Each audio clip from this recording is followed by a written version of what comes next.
Welcome to this episode of the Zombie Apocalypse podcast. The apocalypse means the lifting of the veil. And in this podcast, we endeavor to lift the veil and open up the minds of the zombies so that we can embrace true spiritual sovereignty that will lead to true freedom in this world. Nice. And I can start with plugging our websites. My name's Jerry, and my website is godislovetruthlife.com. I'll pass it to Darren. My YouTube channel right now is just getting started. It is called Dunning Team Kruger Force because you always know what you don't know. This is obviously satirical. Dunning Team Kruger Force on YouTube. My YouTube channel is just getting started as well, but it's called Decentralized Mind Control. I've got 2 videos up so far, and I've got plans to add some more in the future. Sweet. So I guess I'll start since since this is the beginning of our season. Each of us are practicing talking about objective morality. So today's my turn. So so this idea of morality, there's 2 kinds, right? There's objective and subjective. So subjective basically is when somebody plays the role of God or the all and decides what is right and wrong, whereas objective morality is outside of man's subjectivity. It's based on the universe God laws of right and wrong. And so what is right, what is wrong? Well, right is in not wrong. And wrongs include any harm to a sentient being. So that includes murder, assault, rape, trespass, theft, coercion, and deception. And this basically can be summed up in what's called the non-aggression principle. There are several principles in natural law, but specifically surrounding objective morality, otherwise known as karma in some Eastern traditions. And we're just, it seems simple, but it's actually really hard in our societal milieu that we find ourselves in right now for the past few millennia, for us to implement as human beings because of sort of solipsistic or subjective moralistic attitudes that are kind of controlling the vast majority of the population. Just reminding people of what's right and wrong, really de-occulting this information, since there are secret societies that have occulted or hidden this information from the masses to use against them for manipulation, and we've fallen for it. I can include myself in that category. And now that I am aware from people like Mark Passio and others, it's imperative that we speak out and educate the populace about this. Tried to get that done in a nutshell. It's kind of hard. Did you guys have anything to add? What's right is always right. What's wrong is always wrong. Objective morality is very simple. Just something that does not do harm is not wrong. Something that does harm is wrong. If you do harm to another living being, and what the harm could is violate the free will of any living being, it's wrong. It's very simple to classify any action as right or wrong. Just does it do harm to a innocent being, not in self-defense, just on the offense, do harm to an innocent being? If it is, it's wrong. And like the key why it's important to know the difference between objective and subjective morality is that if you don't acknowledge that of the two types of reality, like the one that is legitimate is objective, the subjective morality is a myth, it's a fraud. Um, then there's no connection that justifies like any form of government from one any authority with one living being has authority over another. That's completely wrong unless you period. That is completely wrong. Like authority is always wrong. Like to even believe in authority, you must fail to recognize that right and wrong are an objective thing. Like because any form of government involves violating rights. If government does whatever it does minus the violating rights, you realize it's not actually government. So the people don't realize that we're enslaved, like putting up with our rights being violated because the government has some type of mind control to have us call it government instead of slavery and not realize that it's completely a form of slavery. So that's really the point of our show is to alert people to that. And that's why it's a recurring theme. Each one of us are giving our own explanation about what objective morality is. It's really the key to freedom. Like if humanity understands that morality is objective, humanity can be free. If not, we'll make excuses to enslave each other. And we're going to talk about some other topics this week as well. Did you want to like bring up one of the next ones on the list, Sherry? Sure. I just wanted to add to what you said in regards to government. So obviously we should, and I kind of rushed through defining objective morality, and I'm realizing I need to slow down and define terms. But yeah, so for example, government. Govern comes from the Latin gubernare, to direct, rule, or guide, and then ment, the mind. So it's literally mind control. That's literally the etymology. So, Darren, mind control is necessary because we're if you want to enslave people, like you keep them in the cage, they don't have the ability to get the work done. But if you want to have the slaves free range, they're much more effective. But they'll run away unless they're under mind control. Right.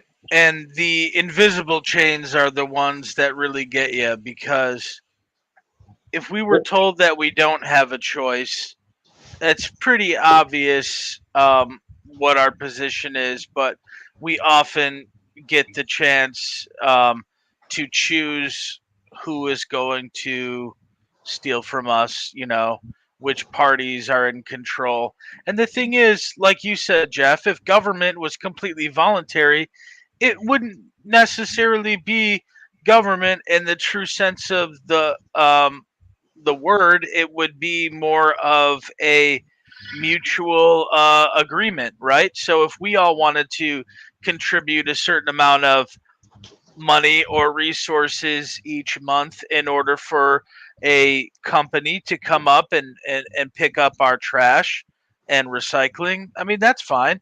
It's just that if you don't make that payment or don't want to be part of it for some reason, no one's going to come and put a lien on your property or something like that, Yeah, if you're forced to do it, your free will is violated. If you're not forced to do anything, your free will is not violated.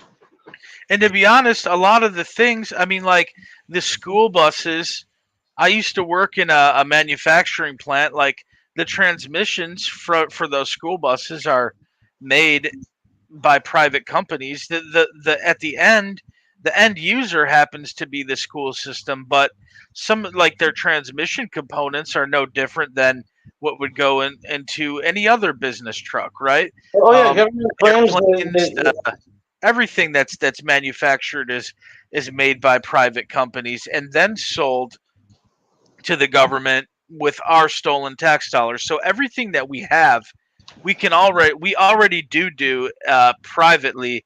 It's just that we don't need to slap that property of label, you know.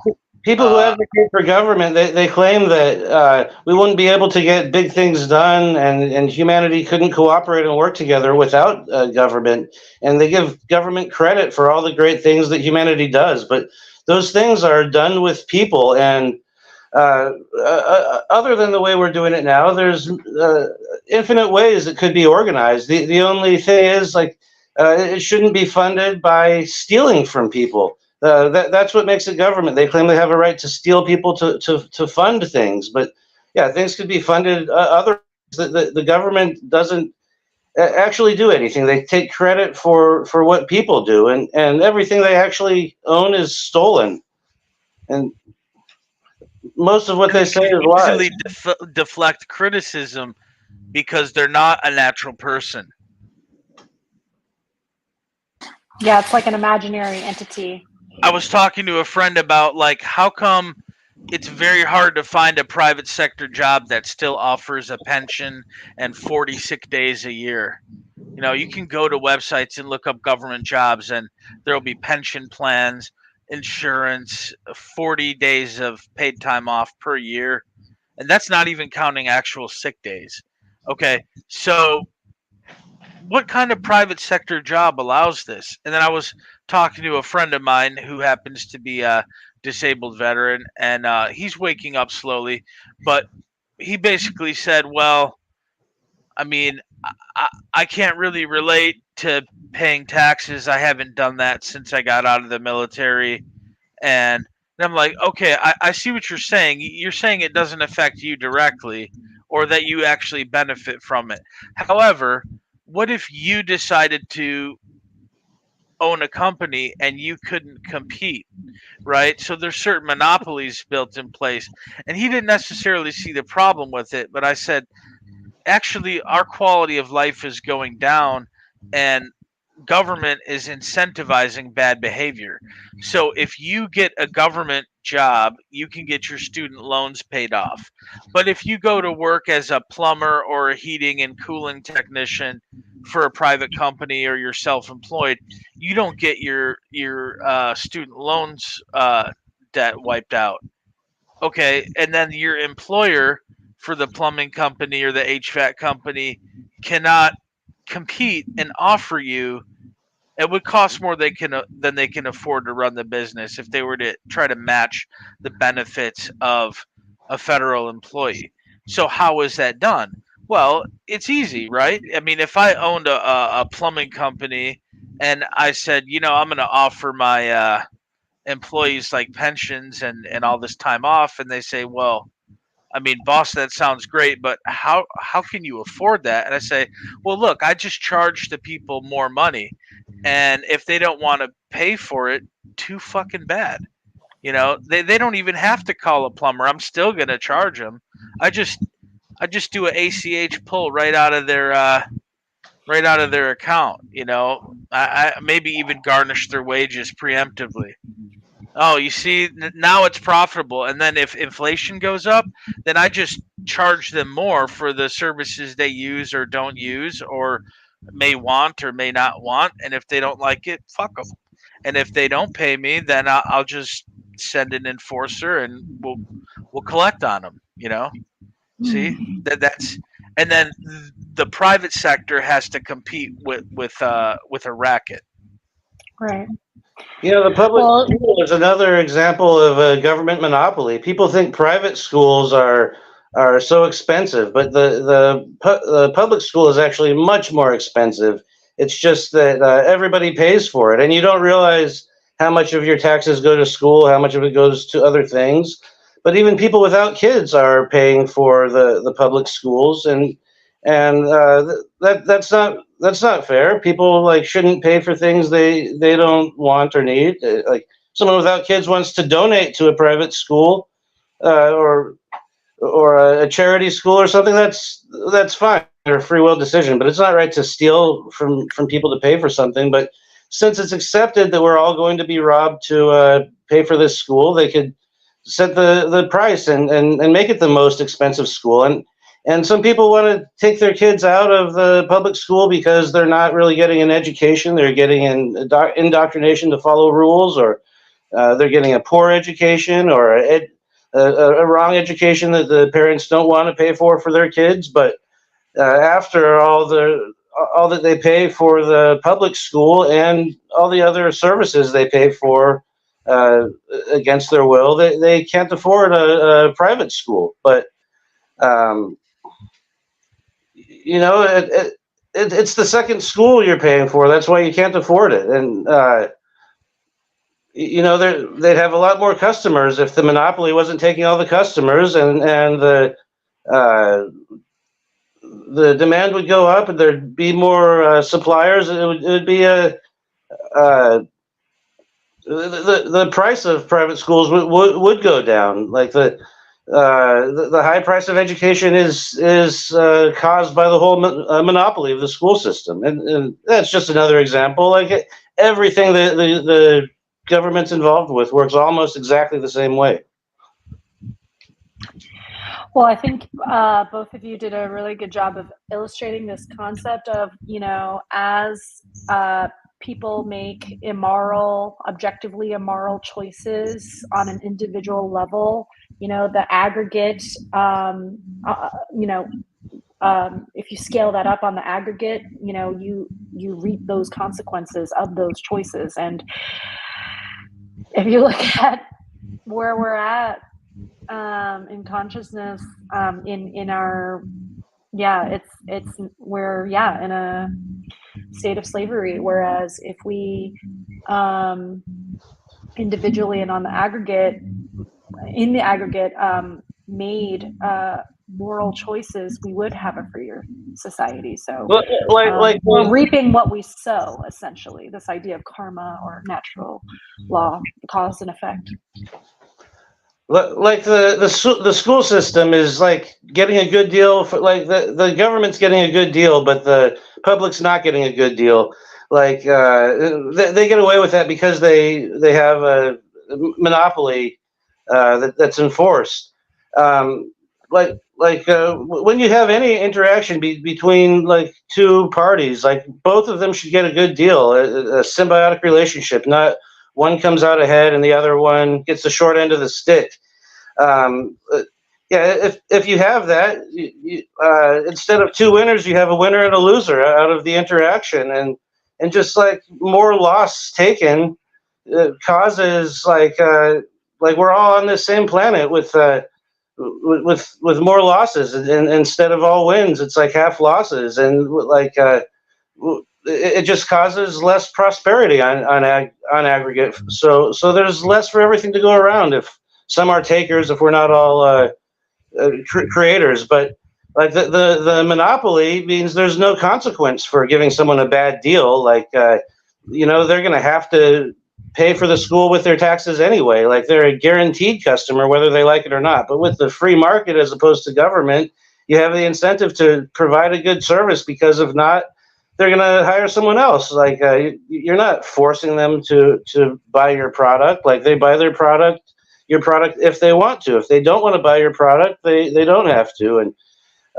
the free market encourages that. Everyone tries to treat each other the way they would like to be treated, and you do better by that, by not victimizing someone. With the government, it's just like a competition, like who gets to get the better deal, who gets to be the highest rank in the hierarchy, and who gets to victimize more at other people's expense. And it's just it's not good for anybody. I just wanted to speak about our return on our investment with our fantastic education system. I have an article here. It says 77% of students at Baltimore High School read at or below elementary level. Only 1.9% read at their actual grade level. Can you send that to me over Telegram so that I can? I can do that.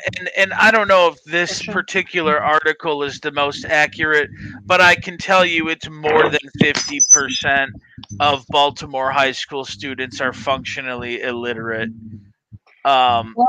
And it's not just Baltimore, right? Like And that was the only one that made the news, but I'm assuming that that's probably the case with probably a solid 1/3 of the country. It's everywhere. I see it in my area in Michigan and the Metro Detroit area. I mean, if you just like go like, I don't know if you have one of those apps that tells you what's going on in your neighborhood, but like, people will say something like, somebody broke into my car last night, just a heads up. And then you'll see like the next comment, door. yeah, or neighborhood or whatever, neighbors, whatever they call it. But when you see the comments, or you see the comments on a Instagram post from something in your area, and you read the comments, it's very apparent that you're dealing with people that are less than fully literate. And sometimes you can't tell if they're talking to text or if they're typing, but because of the frequency of it, um, it's mostly illiteracy. Like, for example, people will say mind as well instead of might as well. Oh Okay. wow. Or people will say, like, um, is this anybody's dog? And they'll say, oh, that's not mine's. And I'm like, okay. And then sometimes instead of MINES, they will literally put MINDS. And I'm like, eh, so we're going from a corruption of a corruption now. And so there is widespread functional illiteracy in the workplace and in everyday life. And that's by So design. An intelligent society is a absolutely, threat to government. it's socially engineered. In societies where there was no literacy, people did not make grammatical mistakes as much as they do now. Just like when you used to have to memorize phone numbers because we didn't have contacts stored in our phone. And it wasn't very common for people to set up speed dial on a landline. We usually didn't, unless there was an elderly person or a child. Usually you just remembered and you had a phone book if you had to look at something. But our frequently used numbers we all memorized. And why was that? Because it's a hassle if we didn't, right? So in pre-literate societies, let's say Native American societies before European contact, or Proto-Indo-European and Indo-European societies that had no written language, and I'm assuming it's probably everywhere around the world, people's grammar had to be precise because there was no place for ambiguity, because there's no written record of something, and you can't really be ambiguous about your words. Before So Google Maps, people would have to explain and understand complete directions from one destination to the next. and remember them or have a hell of a time looking at a piece of paper. You Right. know what I mean? And or they would just get the directions written down one time, put them in the center console, look at them, and then the next time they go, they probably will not have to refer to them, or maybe look at them once, because we were used to creating mental maps of information in our mind, and that's a skill that we're losing. Jeff, there's some background noise. Is there like a fan or something going in your No. location? Yeah, it's just like this constant whirring. I don't know. Yeah, maybe when you're not talking, things. When he is speaking, it sounds good though. So yeah, that's probably a good solution. Totally.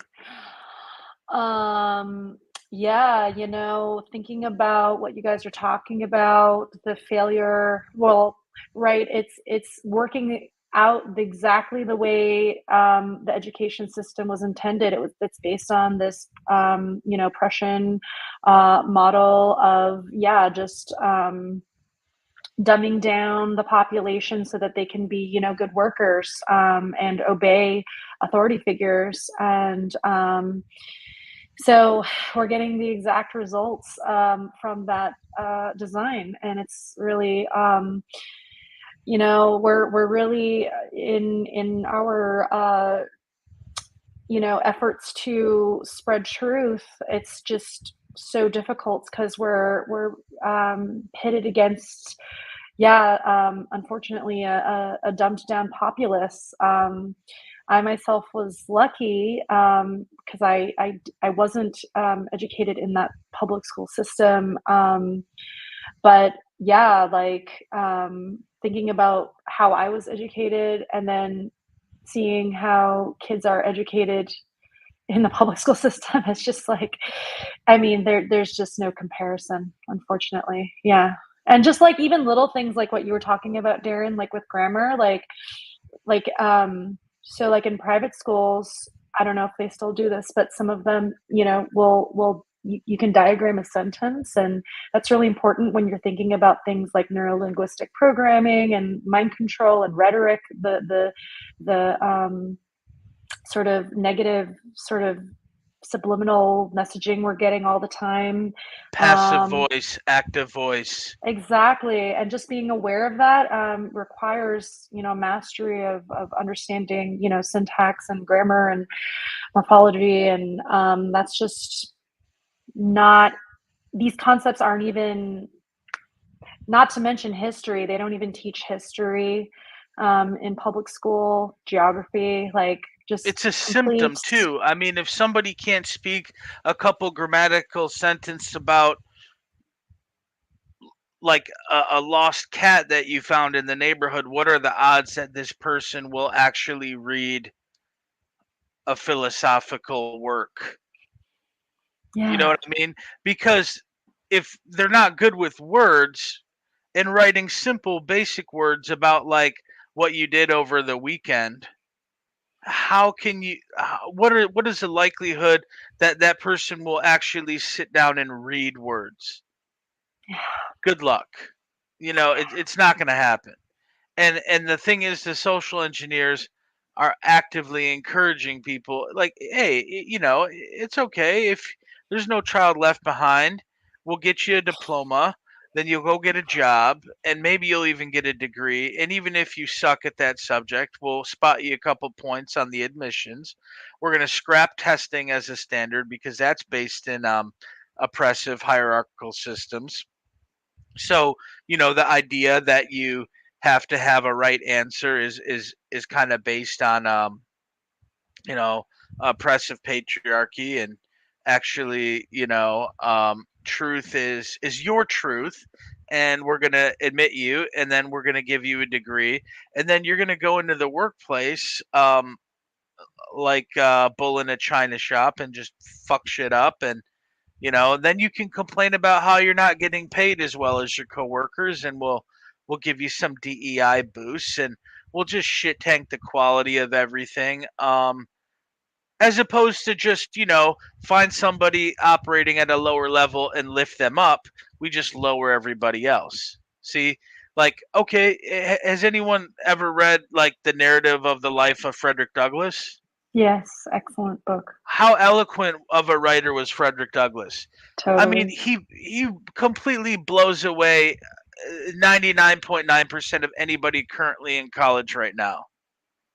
Literate as a motherfucker. How much did Frederick Douglass pay for his education? How much did, all the other autodidacts? I mean, how much did Nikola Tesla pay for his education? How much did Benjamin Franklin pay for his education? I mean, like, if you had a library, you were like access to them, which weren't always free, but you know, families would have libraries. They would have the Bible, and they would have as many books as they could get their hands on. But basically, if you had an adult that would teach you how to read, the fucking world is yours, because then you can just read about anything you want to. And that's what I used to like about reading Rainbow. I mean, I loved seriously, that like, show just when I was a kid feed too. your Yeah. brain, and like, that, just if we could just inculcate a hunger for knowledge, that creates a demand right there, and then the the the, the gloves are off. Like, we can do whatever we want to do. But that's what's going on right now, that the acquisition of knowledge is deemed difficult, and then people shut down. And we're not told that the reason why these some people are successful and some people are not is because of a knowledge differential. We're told that it's because of a wealth differential, but how do you think wealth is managed? Even if you have the richest person in the world and he's an idiot, he's going to lose his money. Okay? Unless he has some smart people helping him.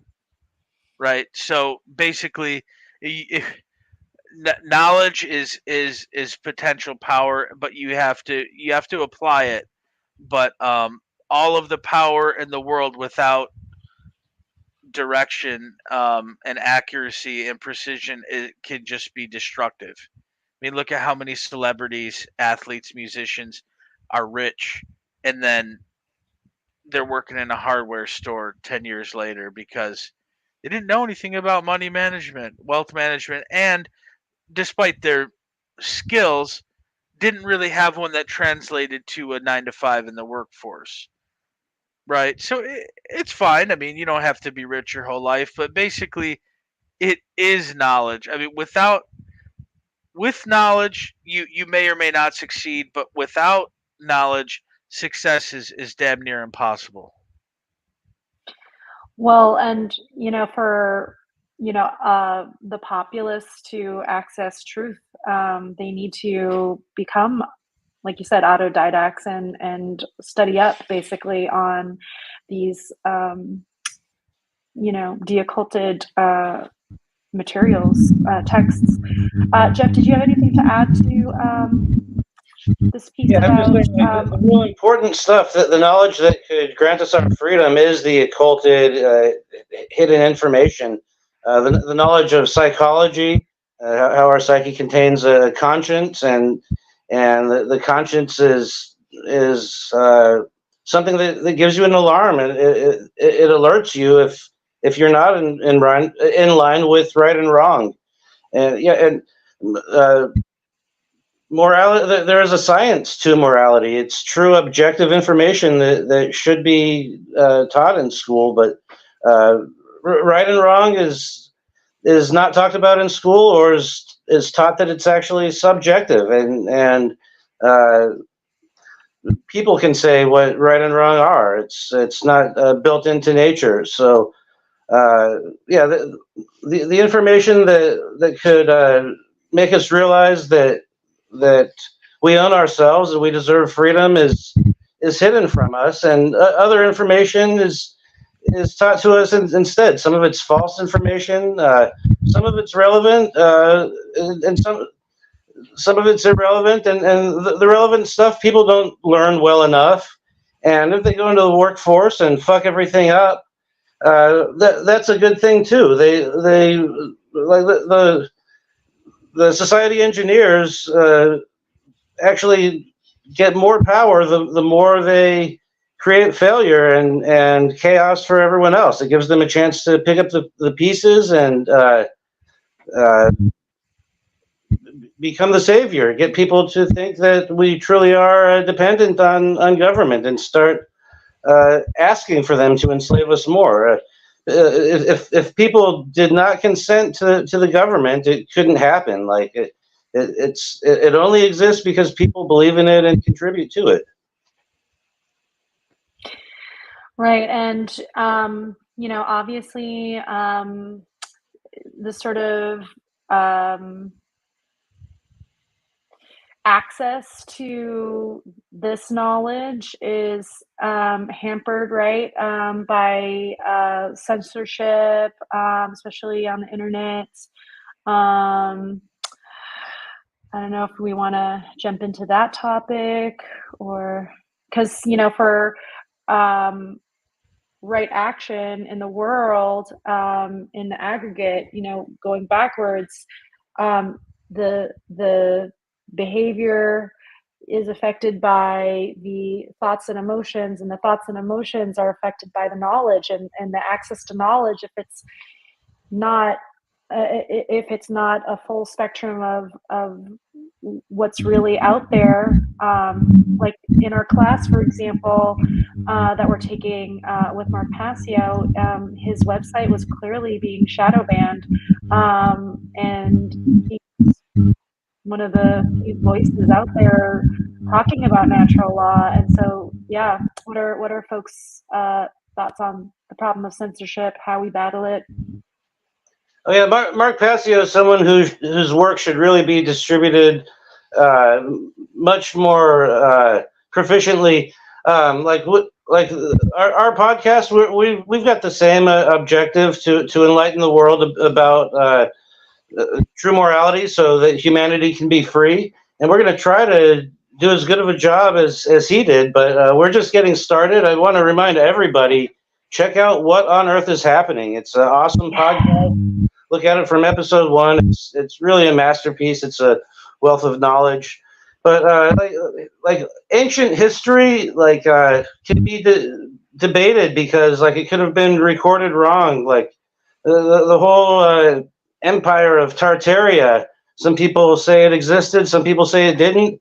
I don't know, but and a lot of things about ancient history, I don't know. And it shouldn't be taught as fact, because no one really knows it as fact. The versions they teach are wrong. But some of the more recent history, where old people alive today remember these times, or maybe their parents remember these times, um, like something that keeps getting repeated in history is when the freedom of speech gets totally abolished. Just like very similar to the freedom to bear arms and defend oneself. Uh, Whatever society does that, quickly just turns into hell. Before the communist USSR, or before Nazi Germany, they said, like, we're gonna come in your home and lock you up if you speak against the narrative that we want to teach people. If you say something that contradicts like what we're saying is the mainstream message on the news, we're going to lock you up. And that's starting to happen all over the world. There's threats of it happening here in USA.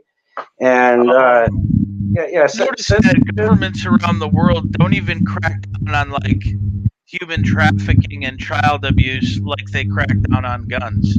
You know, Right. Look in Japan, like I mean, or Sweden, or Denmark, or Norway.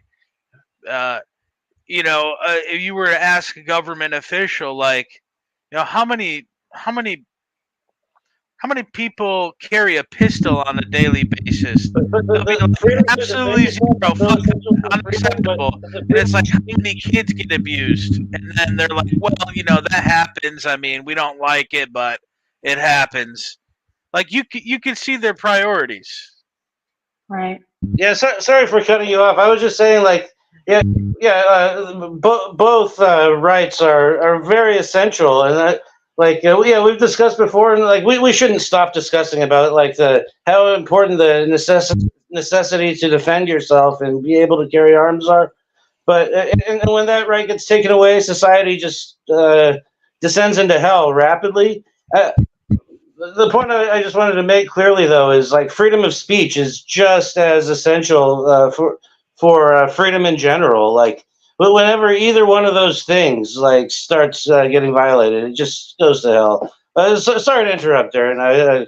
Oh no, I completely agree. I mean, because the right to self-defense is the ability to respond to violations of your rights.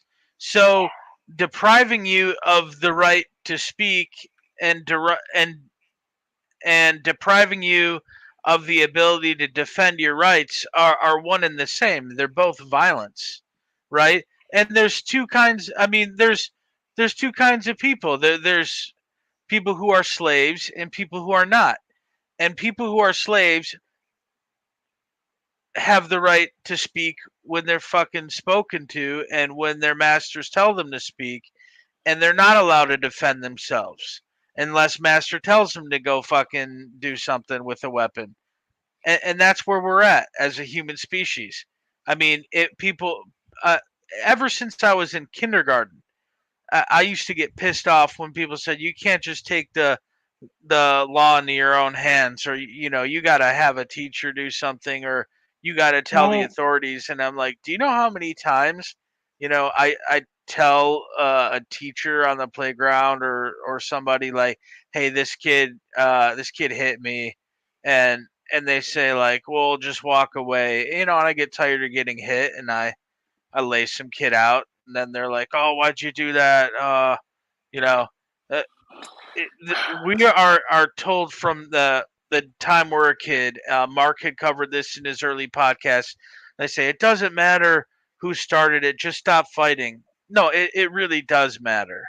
And I know as an adult, when you're trying to sort out an issue, two kids screaming doesn't help. But you're like, oh, it needs to stop now. But it does really matter who started it.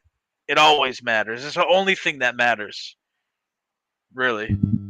Totally. Definitely determines like who is right and wrong in a conflict. Who violated someone's rights first? Violence is force that does violate rights. Defense is force against violence. Now, like everyone has the right to remain unharmed, but you can lose that right if you're harming someone else, because everyone also has the right to remain unharmed and to defend against remaining unharmed. You got, Defending yourself is nonviolence, right? If you are defending yourself against violence, you are committing the anti-violence, right? I mean, to You're using force. Yeah. yeah, you're using force. I mean, you are resisting violence. You're doing the right thing. In fact, by not resisting, we're potentially making things worse. It reminds me of the Srimad Bhagavatam in the first canto. Parikshit Maharaj was talking about the by curbing the dishonest miscreants, one automatically benefits the offenseless living beings. So, in the true duty of a dharmic king or monarch is to uphold the rights of others, whether it's good for him or not. Like whether he dies in the process of defending other beings' rights, he has a position of power.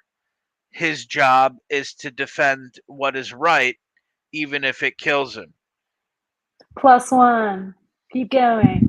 yeah, when the guy tries to violate someone's rights in the first place, like he should fail and learn a lesson. Like, hey, I can't get away with doing that, and you're failing to teach him that lesson. You're empowering him. You're actually teaching him the contrary, false truth that you get rewarded in life by violating people's rights, and you get away with it. Honest work is for suckers. That's how they get the idea that honest work is for suckers. I mean, every day within a 5 mile radius, I get 2 or 3 notifications that there were cars broken into, and people don't even lock their cars anymore because they don't want their locks or their windows busted. They just try to keep valuables out of the car, and at least if somebody opens the door, they don't see anything valuable, they move to the next car. Or people go into their garage and steal lawnmowers and tools and stuff like that. But you know why the people are doing that? Is because they're not afraid that somebody's going to kill them or hurt them, right? Because Yeah. the homeowner has to go to a job. They don't need to be handcuffed to a table in the police station because they broke some dude's legs with a baseball bat. You know what I mean? Because they're going to say, oh, you shouldn't have hid in the bushes and nunchuck the hell out of that guy. Like, why not? They're my bushes. It's my property. Like, but honestly, like the wide scale shoplifting, retail fraud, theft, and trespass happen because these criminals are empowered by the government. They have rights. I mean, I'm all for defunding the police and abolishing governments. Just tell your criminal friends that, tell them goodbye in advance, because if we abolish the police and there are no prisons, it's then there's a real consequence for the rights violators. Exactly. Like nobody's coming to help you. Nobody's going to I get really you. want to make You're going to get dead, and then we're going to move on. from last week. I just want to say, like, even though we're saying like how to strategically make the military more effective, don't lower the standards to accept more people. Like, I don't advocate for like making our military more effective. I think like they're the tyranny that Sure. drives us. Like, Yeah, I'm just saying that the ridiculous nature of that. It's like they don't even care about skills or competency. It's more Yeah. about like just ideological stuff, even at the highest levels. Like if you Right. have a certain IQ, there are police agencies that will not hire you, and having a high IQ is not a protected demographic. There have been people who have been denied a job as a cop because their IQ was above 135 or something like that, because they realized that these people are less likely to follow orders. Hmm. So you can't discriminate against certain things, but it's not considered a disability or a protected demographic, and therefore legally have every right to say, "Wow, what a great resume! Look at your skills." You're not getting the job because you're more likely to be, well, you're smarter than your commanding officer, and you might not take an order to do something stupid or immoral, and they can't have that. Right. I wanted to go back to this idea of like how important freedom of speech and freedom to bear arms is so important. And I just realized in listening to you guys that it's like it's all about the non-aggression principle and the self-defense principle, right? Like in terms of the non-aggression principle, through education, through our speech, we're trying to change hearts and minds so that people can stop doing harm to sentient beings themselves, other people. And in terms of the self-defense principle, right, like that's obvious. Like if someone's transgressing or violating against you or your community, you have a right to defend yourself. And so yeah, this concept of authority that is sort of taught to us from a very young age in the school systems takes away the sense of self-defense, because it's like, well, I'm giving that to an authority to take care of rather than myself. Look at how many people are victims of crimes because somebody impersonates a police officer and then kidnaps or assaults or murders somebody. But if they weren't wearing a fake badge or uniform, or a real badge or a real uniform, right? Because people are often abused by agents of the state who, even beyond the scope of their duties, take information from the law enforcement information network, or they get an ID because it's like crack. They got to have their ID. Like, let me see some ID, do it now. And then they take the ID and then they harass this person outside of work. Women have to deal with that a lot. People knowing of the self-defense and non-aggression principle is a big threat for government. It's a real direct threat if people exercise their self-defense principle. And the freedom of speech, freedom to bear arms, they're both all about the self-defense principle. The right to bear arms, it's definitely about the self-defense principle, like physically. But like the mental chains are what really hold people back, and the mental chains can be the false ideas, like the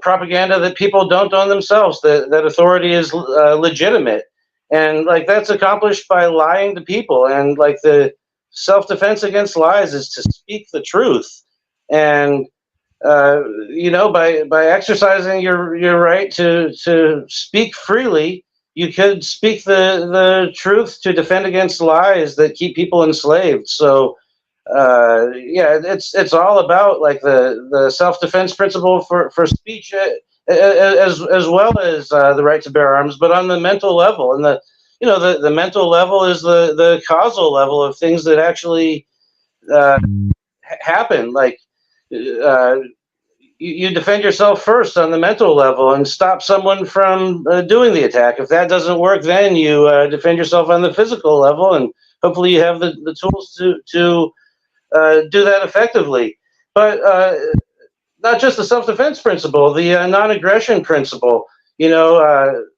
Indirectly, people don't have a problem with violating the non-aggression principle, and uh, because they think that obedience to government is a virtue, and contributing to government by funding them or participating in whatever ritual gives them credibility, like the voting or jury duty or whatever. All this stuff, or taking a government job, being an order follower, like, then you're violating the non-aggression principle directly. But even through willingly paying taxes and just being obedient, like willingly contributing to the government, uh, you're empowering someone to go on and violate the rights of others, and you're violating the non-aggression principle as well. Right. Yeah, and Darren, did you have anything to add to what Jeff said? Oh, like I completely agree. And even if you're doing a job that can be done by a non-government worker, let's just say you're an electrician and you're working for the government, right? Well, you're getting your pay and your benefits from theft. Even if you're not directly in the line of duty violating people's rights, your whole paycheck is a violation of everyone's rights. Totally. I was an electrician working for the Navy, and like I'm not working for the Navy anymore. And yeah, it feels good to be making an honest living. Yeah, and kind of tying everything together, right? Whether it's censorship, which violates our right to stop deception, or whether it's attempts to take away arms, which, when we're being violated in the form of murder or assault. I think it's really important to not get caught up in the my sort of freedom concept, right? Like, we are speaking for the benefit of all that are suffering under the slavery system. And, I also would like to think about combining the non-aggression principle with the self-defense principle, and talk about how important it is for us to form local militias to defend and combat the very real scenario of us needing to, not just defend our own property, but each other in communities. What are your thoughts on that? 100%. That's the absolute most unpopular thing for the media and the government right now. Like, they would rather have you like mainlining heroin on the subway than fucking forming a militia. You know what I mean? They would rather have you strung out on heroin and Ozempic and McDonald's and listening to a TED talk about minor attracted persons Ugh. and illiterate. Is that a thing? Oh yeah. Oh Oh yeah. God, I haven't been paying Yeah, attention to yeah. that. Oh goodness. The Kinsey spectrum people. Gross. Yeah, yeah, exactly. And or to be a trained Marxist and live in a multi-million-dollar house in a multi-million-dollar neighborhood. Bernie Sanders never worked a real job in his fucking life. It's been a mooch his entire life talking about socialism. What a fucking loser.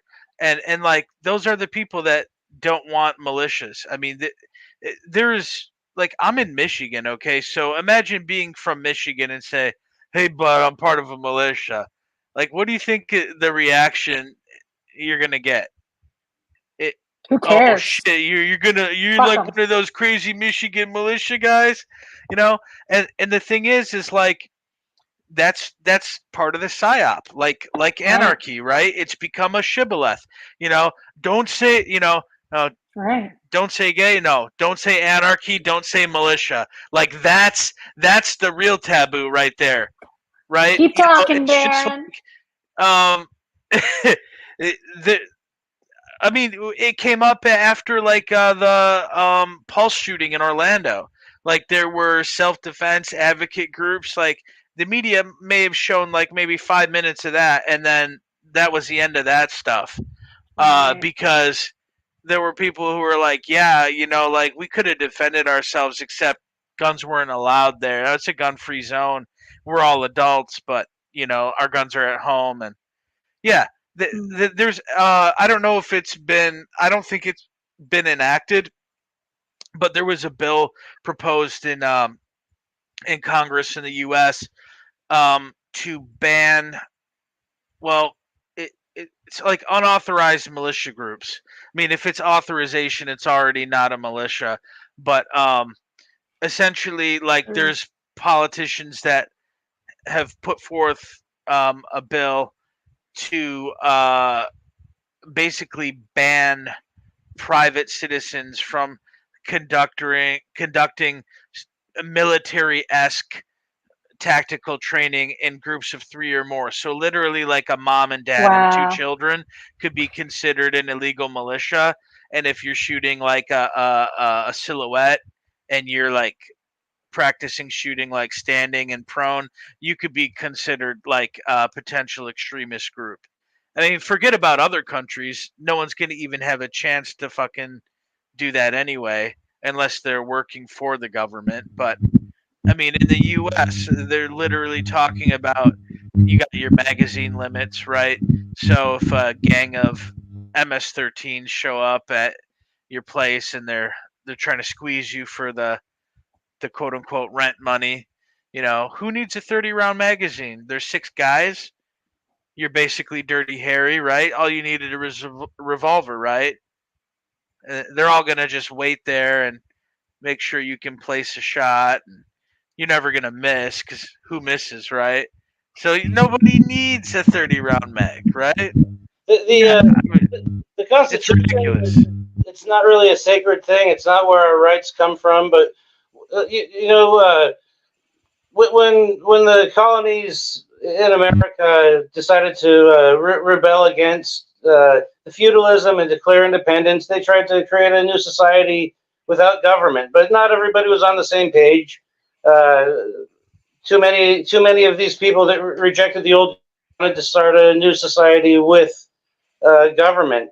But some people like who are accepting the society with government because it's better than the feudalism, it's a lesser degree of slavery. They still wanted to put some things in writing to safeguard the new society from being enslaved as bad as in Britain, and it didn't happen. Like it didn't work. Like it has become more tyrannical than it was when we were living under a king.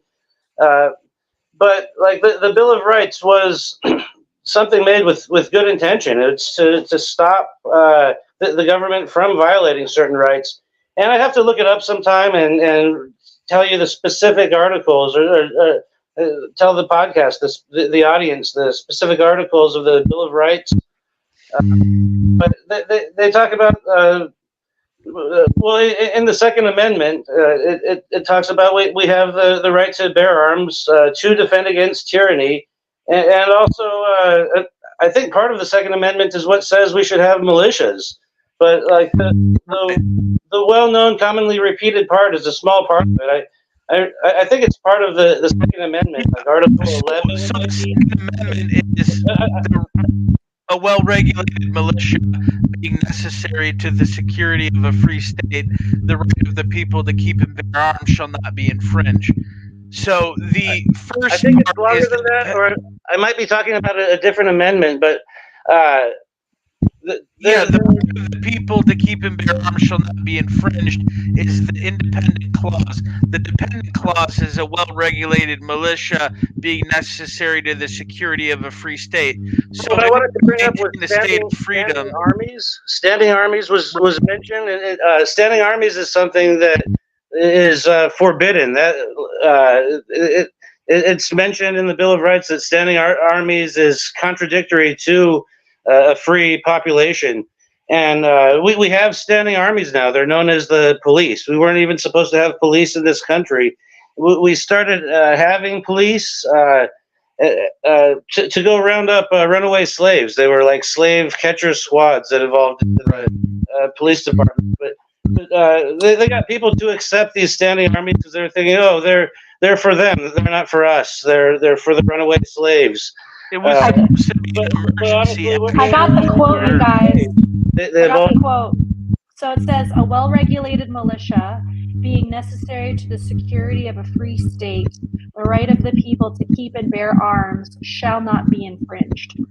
And I know what Jeff was talking about too, about standing armies. And when the founding fathers defined a militia, they defined it as it might be the body of the people. And you're right, Jeff. When it comes to funding military, Congress, yes, in the original documents of the Constitution, it's illegal to have a standing army and standing police force. They were only supposed to be Constitution. I want to say one more thing about the Second Amendment, just about the commonly repeated thing, like a clear translation of it. Like it doesn't say anything about target practice or hunting, or even defending yourself against like a common criminal who's trying to rob you, which you definitely have the right to use weapons to do. It's defending against tyranny. What that means is we have the right to bear arms to shoot the cops and the politicians in the face when they threaten our freedom, and they do. They're the ones that inherently threaten our freedom by doing their job. I'm not saying that's wise to do. I'd rather live for the cause of freedom than die for the cause of freedom. Like I'm ready to die. I don't want to live under slavery anymore. And I don't want my kids to stand up either. and do it when it's necessary. It's that we create a culture and a society where when somebody gives you an order or claims authority, you just laugh in their face and be like, hey dude, I don't know if you like missed your meds today, but like you don't have any fucking authority over me, all right? So maybe just take a walk before you get fucking hurt, you know? That's where it needs to go. We need to inoculate and give ourselves a preventative jab against slave think programming. So when somebody claims they have authority, you just say like, yeah, you have the right to go fuck yourself, actually. Just make people like averse to being ordered around. Because otherwise they're going to look at you like you're the one with the problem. And even if you're not wrong, like I would hate for our work and our movement to be in vain. So like essentially it's kind of a Noah's Ark thing like right now. Like we got to kind of protect the freedom movement and not do this stupid shit that they want us to do. They would love for something to go down so that they can take more people's rights. I mean, that's why they're constantly fed posting on Telegram and other groups trying to say, hey, what if somebody were to do this? And then they can blame that group, like the whole setup with Governor Whitmer in Michigan, the whole thing with Timothy McVeigh, like, or Sirhan Gun Control Act of 1968. To go on a They want us to do some stupid shit so they can get the public to authorize complete slavery. It's within our rights, but it's not a wise thing to do because Correct. we They want to entice us into making a stupid move. But it's important to remember, like the freedom to bear arms, the right to bear arms that they acknowledge that we have. They put it in writing in the Second Amendment. It is to be able to defend against them. So it's bullshit to limit our like the capacity of our magazines or the type of guns. Like California has a roster, only certain guns are allowed to be owned. We should be able to have more firepower than the government. We should be able to take on the government, so the government cannot be a threat to us. Yeah. Unless they have something to hide, right, Jeff? I mean, why do they care if we have really good weapons? I mean, do they plan on doing something shitty to us? Yeah, that's another thing. They gotta let them hide, like their secret information, and like they expect us to cooperate with them. Like if they want us to cooperate, they should at least tell us like what they're doing. But if they're not telling us like, everything they're doing and we have to cooperate, it should be obvious that we're in a condition of slavery. What happens when we try to reject that notion? What happens when we try to have private communications? What do they do then? They pinch the CEO of a company at an airport, or they ban a platform entirely, or they simply just completely poo-poo your messages anyway at a server level, like they did with Telegram, the Telegram CEO from hell and X and Twitter and all that. Yeah, I mean, so they have the right to their secrets, but God forbid you try to keep something private. See, people don't realize that, like, even Google, like the internet in general, like it was funded with our taxpayer money, but it was the ARPANET. It was advanced research projects. Like, this was a Department of Defense operation. This is like we have a network that's publicly funded, but the actual keys for the under the hood existence of this whole cyber infrastructure is proprietary to the government. There's no fucking Elon Musk coming to save us. You know, fucking Jeff Bezos. These clowns. You don't become a billionaire, especially a tech billionaire, and put satellites in the sky without the government having the skeleton key to your company. You're allowed to say whatever funny shit you want to on the internet, but when it comes down to it, they will delete you from the earth if you don't play ball. Like, there's a reason why Bezos and Musk and these guys become tech billionaires. They've cut a deal. Like, they've been made an offer they can't refuse, and they go along with it. I mean, there was this controversy with Apple saying they care about people's privacy. And how long did it take for the FBI to be able to break into any iPhone? A couple weeks? I mean, Right. and it's just because someone decided to make a stink about it on the internet. They never needed Apple to do that. They never needed Blink or Ring cameras. Like, they never needed a warrant, and they never needed the company to comply. It just made it easier. The companies were trying to say, look, I don't know if our customers are going to like this, but it doesn't matter. The government could tap into your Ring camera and not even tell Ring about it, and could punish Ring for telling you about it. Someone told me that I don't have the right to use the internet to discourage people from participating in government because The government created the internet, and it's their Who You said don't have that the to right you? to build your own cell phone either, Jeff. You don't have the right to fucking have your own ham radio station.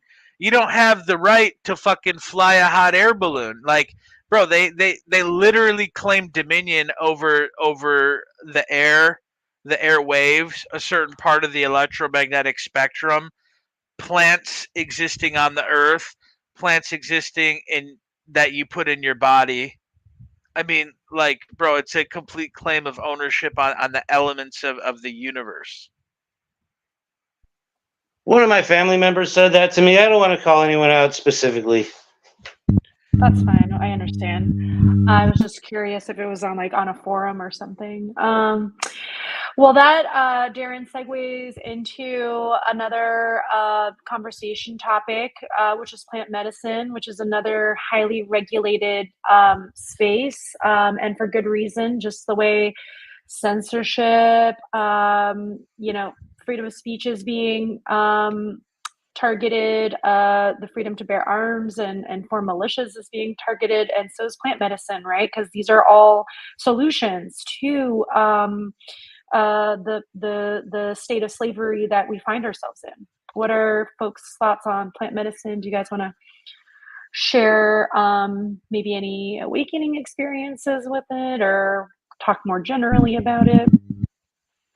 Yeah, the powers that shouldn't be definitely don't want us waking up to realities that they didn't provide for us, right? Right. So if you're, I mean, if you have any kind of psychedelic experience, you're going to feel like you're connected to something greater than yourself. That's the first thing. They do not want you breaking out of the parameters of dialectical materialism. Dude, mic drop. That's the Keep main going. one. Yeah. With marijuana especially, they don't want trauma-based mind control to be broken.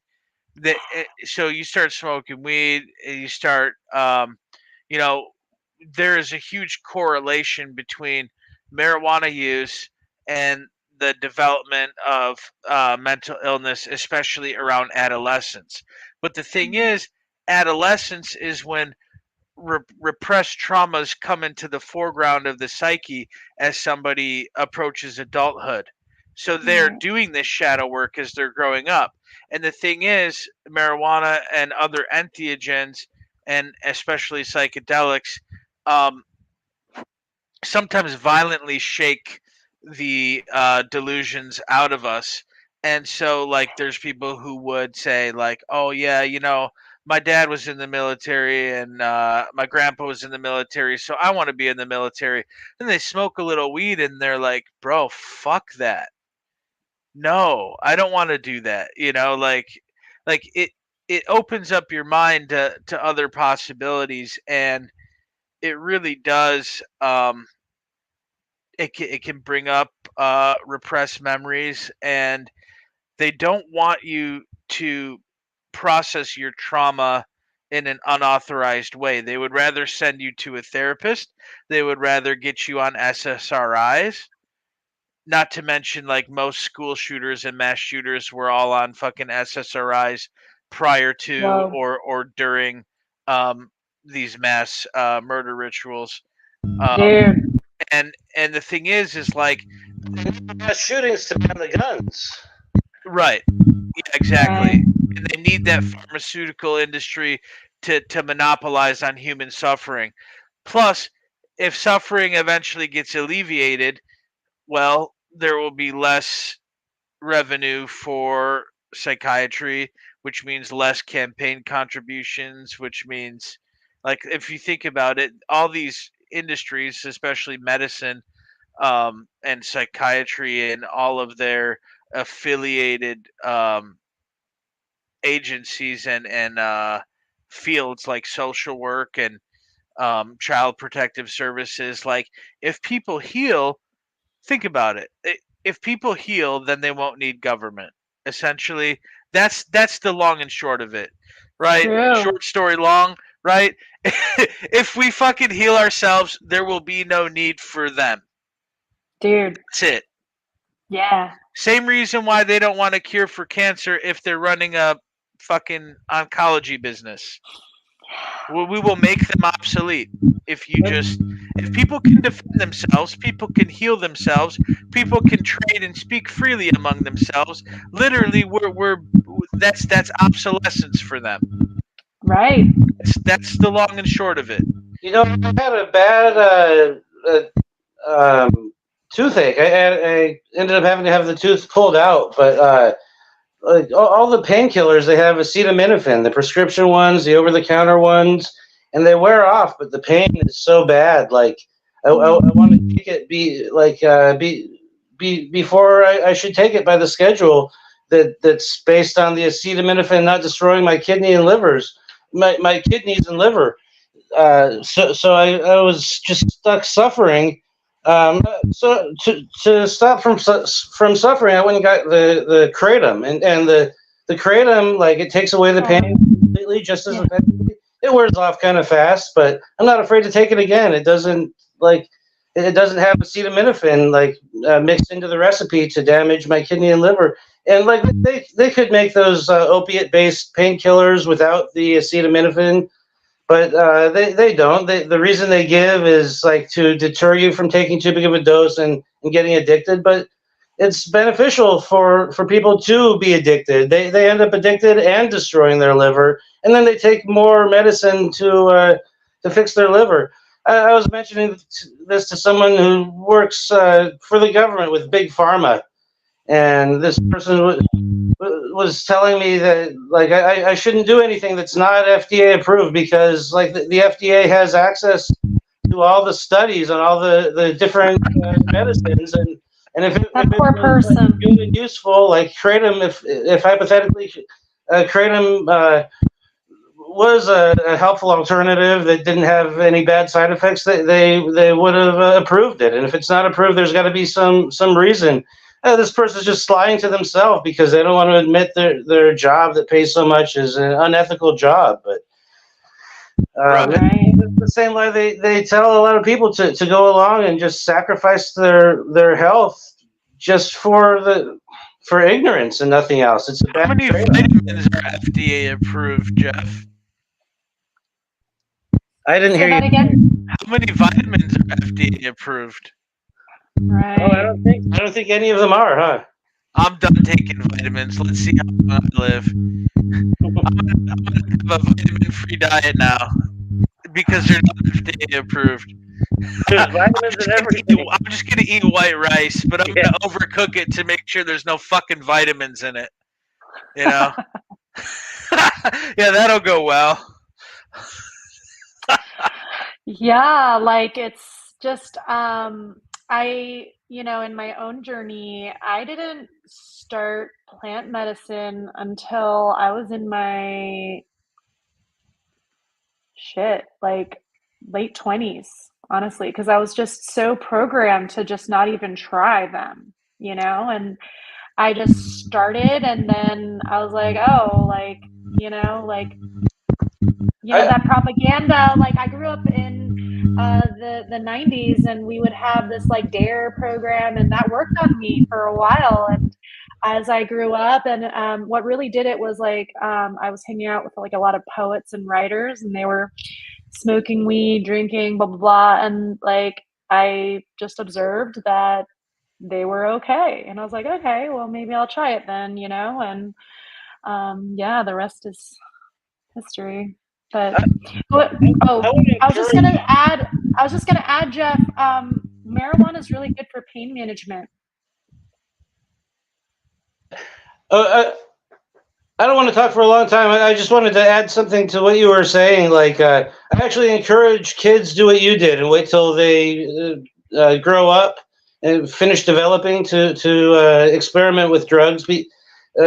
Because they do have a lot to offer, but they can also they kill brain cells. But if the amount of brain cells they kill are negligent, but the brain cells like reproduce exponentially, and like one brain cell of a kid could like branch out into like millions of brain cells that they're losing by the time they grow up. So like yeah, I think like minimize marijuana, alcohol. Increase neuroplasticity, but I agree with Jeff. Is that like let your brain develop? I agree, Jeff. Yeah. Sure. Like too young, it might distract them from normal development. Also, the context and the setting of the use of the Absolutely. substance, right? Right. I will say this though, we have this conception that, plant medicine, okay, let's delay it. But then, the like TikTok, right? Like think about the neurological effects of that, just the blue light and just the constant attention changing dopamine, how that works in their bodies, in their minds.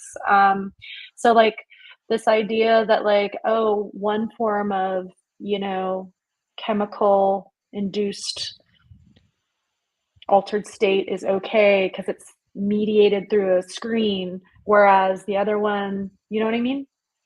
What Yeah, are your a lot thoughts? of people in my family have smoked marijuana, and none of them have tried to kill themselves when they couldn't get marijuana. But one of my teenage family members got a phone taken away as punishment and attempted self harm.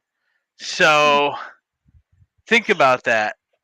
16-year-olds can't smoke weed, but you take their phone away and they're trying to find something in the medicine cabinet to do the permanent delete. Like what the fuck? It's orders of magnitude more addictive. Because not only are they addicted to the cheap dopamine hits of the validation in the content, they're also stimming. So they're also like kind of developing some kind of pseudo autism to where unless they have something to fidget with, the fondle slab, the fidget spinner, I fucking love that rubbing your word. legs, going like this, whatever it is, you're stimming because you have to have constant stimulation. So there's an internal feeling of dis-ease. They're uneasy unless they're constantly consuming this content. Okay, so and if you're uncomfortable when you're alone, then you're in bad company. So Wow. if you can't be alone without some kind of entertainment stimulus and you spaz out and try to kill yourself, then that's a problem. And unfortunately, that's the way most society is. Trust me, there's plenty of adults who will be like at the end of their rope if they lose my fucking sports ball. What if ESPN went down? Like, what if ESPN went down? What if all entertainment media went down? Just deprive a full-grown adult from all sports and entertainment, or even music, for a week, and see if they're not, about to lose it. They You will. just described my brother, yeah. Yeah, because it's whatever it takes to fucking avoid themselves. Like, it's the last thing they want to do is be alone with their own thoughts. And, what does that tell you about the state of the average human being? The I believe it was Blaise Pascal, the philosopher, Pascal's wager. He says the majority of man's problems, or all of man's problems, are the result of man's inability to be in a room alone. Seriously, that's your insanity test. Spend 24 to 48 hours with no entertainment and not speaking to another human being for that time. Like, go get a motel room, unplug the TV, turn your phone off, put it in the drawer, and just be a person who's alive without any entertainment or conversation for 24 to 48 hours. Can we be in nature? Would that? Yeah, that's Okay. fine too. Yeah, but like literally just like no conversation. You're not really alone with your mind. Like if you're just like locked in a room, because there's plenty of stimulation in nature. You can go for a walk and look at the beautiful scenery and like watch the animals. Like I would encourage if I would encourage possible. going in nature more, but I'm just saying it's Nature's fine, but I would encourage people to even go to a sensory deprivation tank and float in some Epsom salts and water and with no light, no sound. Like I want people to be to know what it's like to be alone with their thoughts and their thoughts only. Have you Uh, done that? yeah. Me too. What was your experience? Uh, I mean, if I could afford it, I probably would have just rented the place out for a whole day or the whole week. Like, Nice. I mean, it's the most comfortable thing I've ever done. Did you see anything? No, I don't see things. I would need Hmm. probably some assistance. Shrooms. I tried a edible THC. That wasn't enough. I don't see things. Did you Um, hear anything when you were no, in it? Oh, okay. no. But I did feel very very like look, it was only an hour session. It wasn't really long enough. But I did feel very comfortable. I was aware that I was floating as in I wasn't asleep, so therefore I wasn't dreaming. how I much wasn't really how much does it perceiving cost? anything. Like you could find it for like if a good deal, probably 50 an hour. Sometimes it's a little more, but if you get multiple sessions, I highly recommend it. The first time I ever did it, it took a while to relax to where maybe in the last 5 to 10 minutes before my session ended is when I got really relaxed. And then the second time I was able to relax much quicker and but essentially it was just a state of pure awareness. And there were times when I was in a hypnagogic state where I started to like go into a dream, but I let it go. But if I wanted to go into like a lucid dreaming type of scenario, I could have, but I specifically wanted to have like a Zen float the last time. So I literally wanted no conscious activity going on, but just pure awareness. Um, Nice. but I mean, I was highly considering constructing my own type of pod at home because it's just a matter of like getting all the Epsom salts and maintaining it, cleanliness and all that. But there's other ways to do that. You can you can use blankets or just room temperature and maybe like you get your body as comfortable as possible and then you do some progressive muscle relaxation or whatever relaxation method you want, a little gummy or something like that. You can get yourself pretty close to um, complete like physical anesthesia while still having your mind aware. But yeah, just analyze the contents of your own mind because let's just be real, like if your mind is in a safe place, you're pretty much fucked for life. True fact. Nowhere in this world is good is going to be okay if your mind is a bad place. True fact, dude.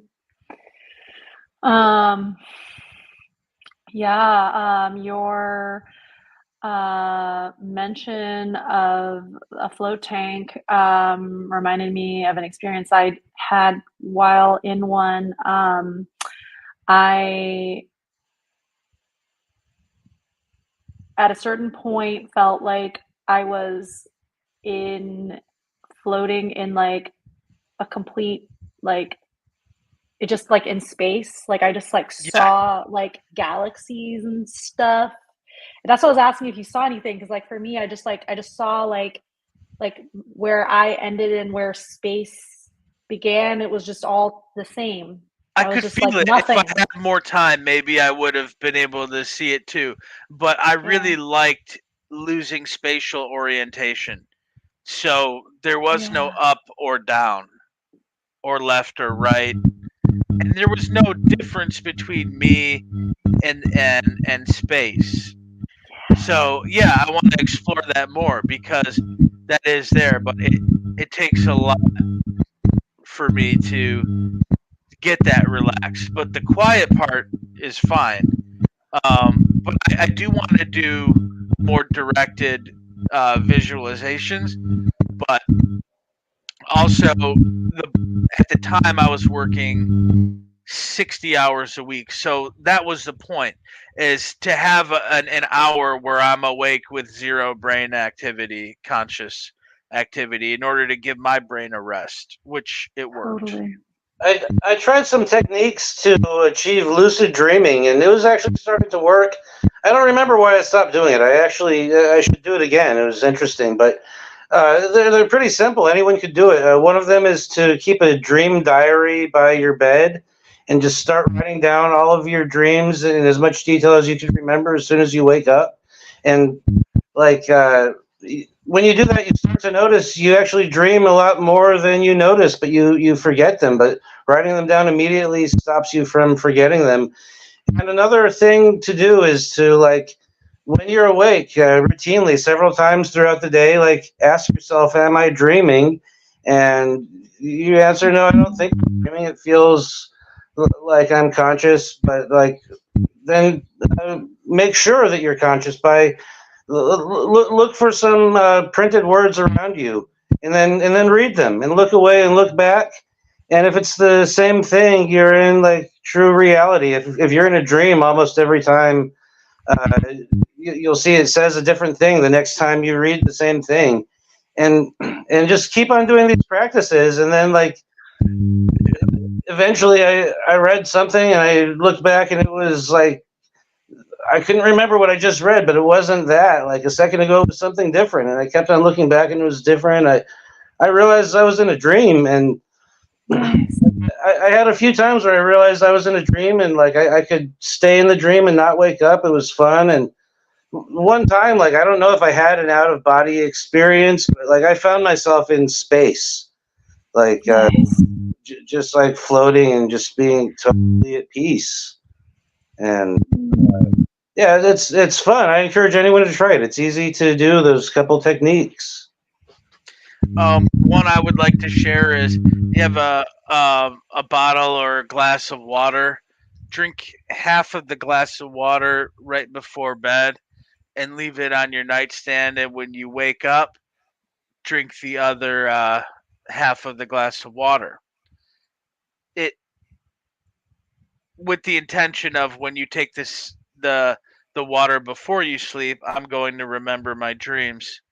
And when you drink the water when you wake up, it's supposed to create like almost like a muscle memory. Like it's a way of enforcing that you're gonna remember that. It's like setting an intention and then following through on it.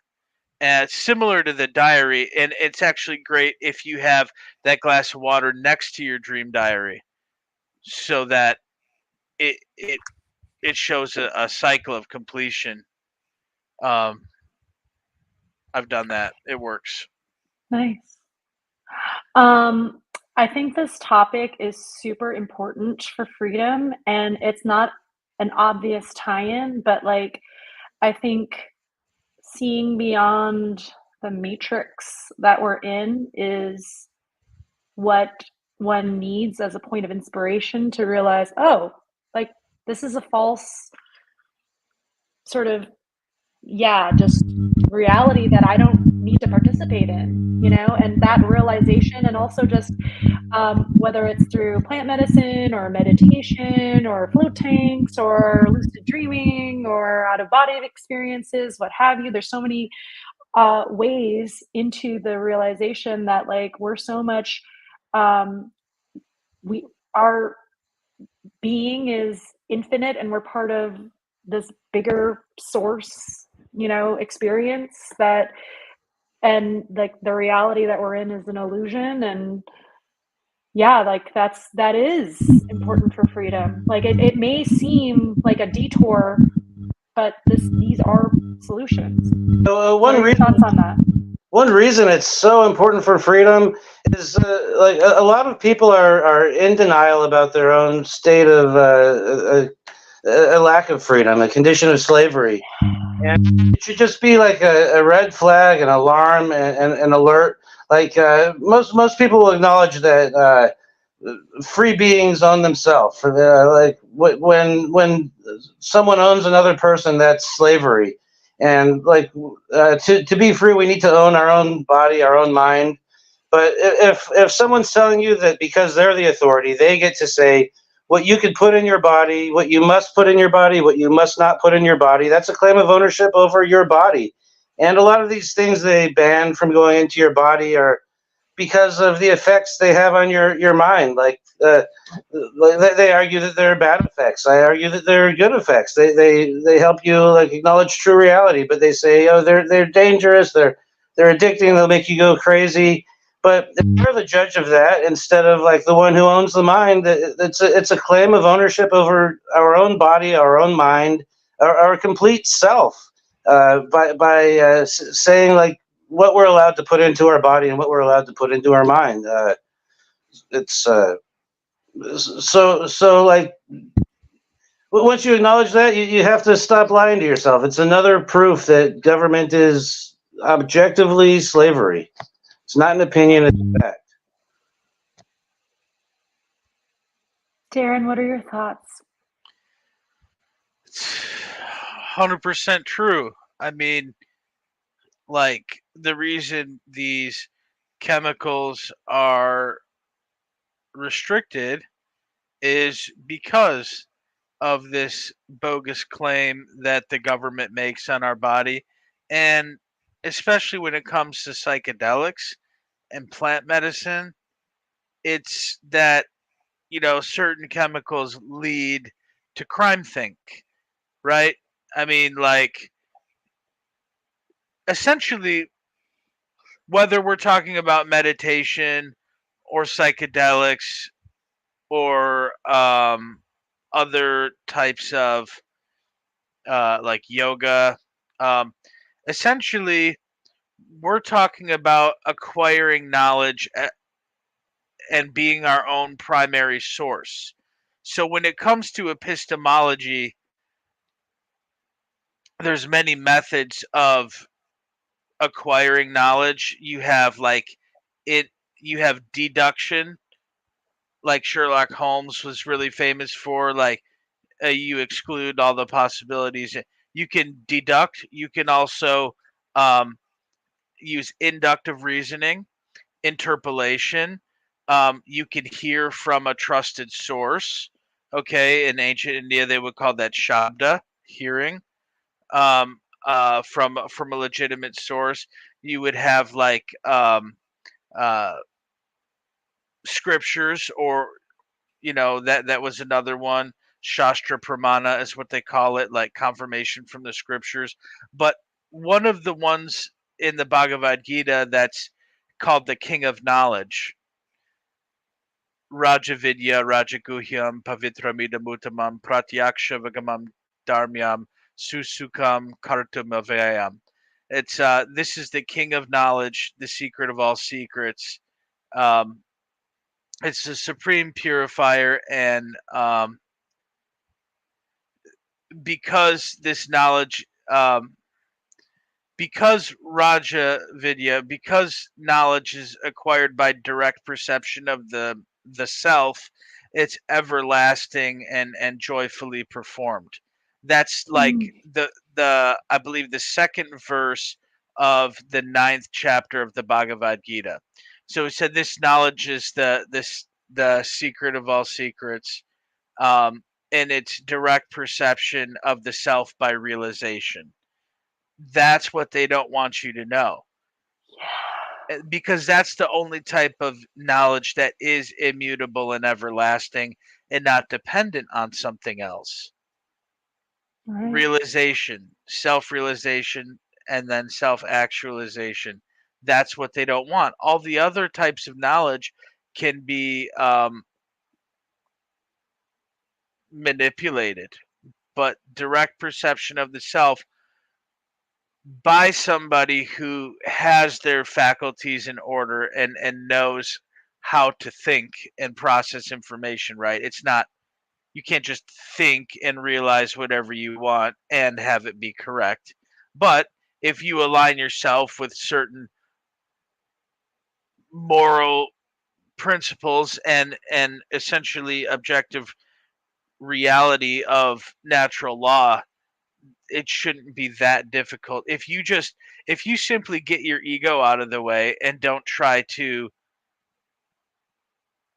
manipulate your experiences by lying to yourself, you should just be able to arrive at the natural conclusion. So, like, literally, to know something is right or wrong, um, you really don't even have to be that smart. You just have to not be egoistic. Yeah. I love everything you said. Yeah, like in my own journey, just making recommendations for folks that are listening. DMT was really helpful for me in literally, like, it was like putting on VR glasses. Like, as soon as I put them on, I'm like, oh shit, like I just saw all these like undulating grids, and I was like, this is what reality is. And like this, like, I've been wearing these, like, it's like they live, like I just wore these like fake glasses, and then I saw how things actually were and how we're just like not tapped into that frequency in our conscious mind most of the time. So that was helpful.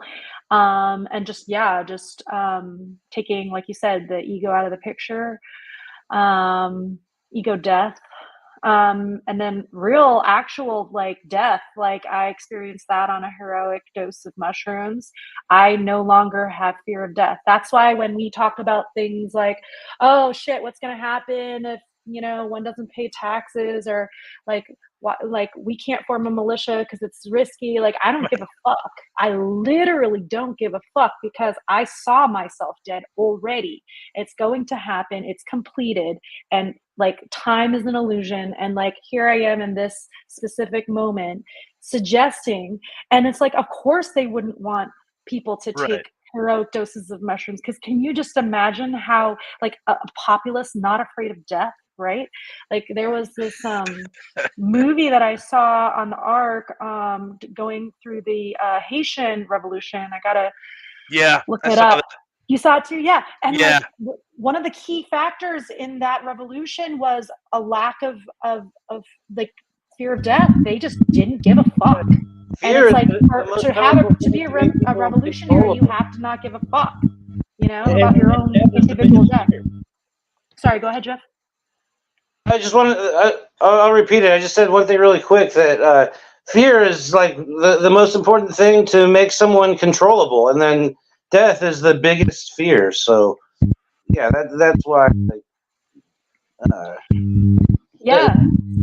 It's actually the only thing that keeps slavery in practice. Literally the only thing. Yeah, and it's like, it's all about the first principle mentalism, right? Like, just everything starts, the prison starts here, and if we can, yeah. Does anyone else have any like specific experiences with plant medicine or meditation? Transcendental meditation was really huge for Remember me. Salvia divinorum? Tell us more. What is that? Salvia Oh, salvia. divinorum, the diviner sage. It's called in Mexico sometimes Scamaria pastora. In the early 2000s, I got this 40x enriched extract of it, Whoa. and it was like $80 for the gram of this shit. And I split it with like 2 or 3 other buddies, and we all got our torch lighters and our bubbler pipes. We took this rip, and I'll tell you what, my world, it became a kaleidoscope. Like, I mean, I'm talking about like the radio in front of us, like the couch. First of all, it felt like I was blasting off in a rocket ship. Like when I tried to lift my arm, it felt like there was resistance bands pulling me down. I looked down and I started sweating, but I also saw like almost like when you see stars if you're lightheaded, except there were like beads of liquid like dripping down my shirt and then running into like the couch, which I was simultaneously a part of because I was not separate from my environment at that point. So like Nice. my arms like merged with the couch, merged with the sounds. I'm talking about like full synesthesia. My eyes are open, but I don't know what the fuck I'm looking at.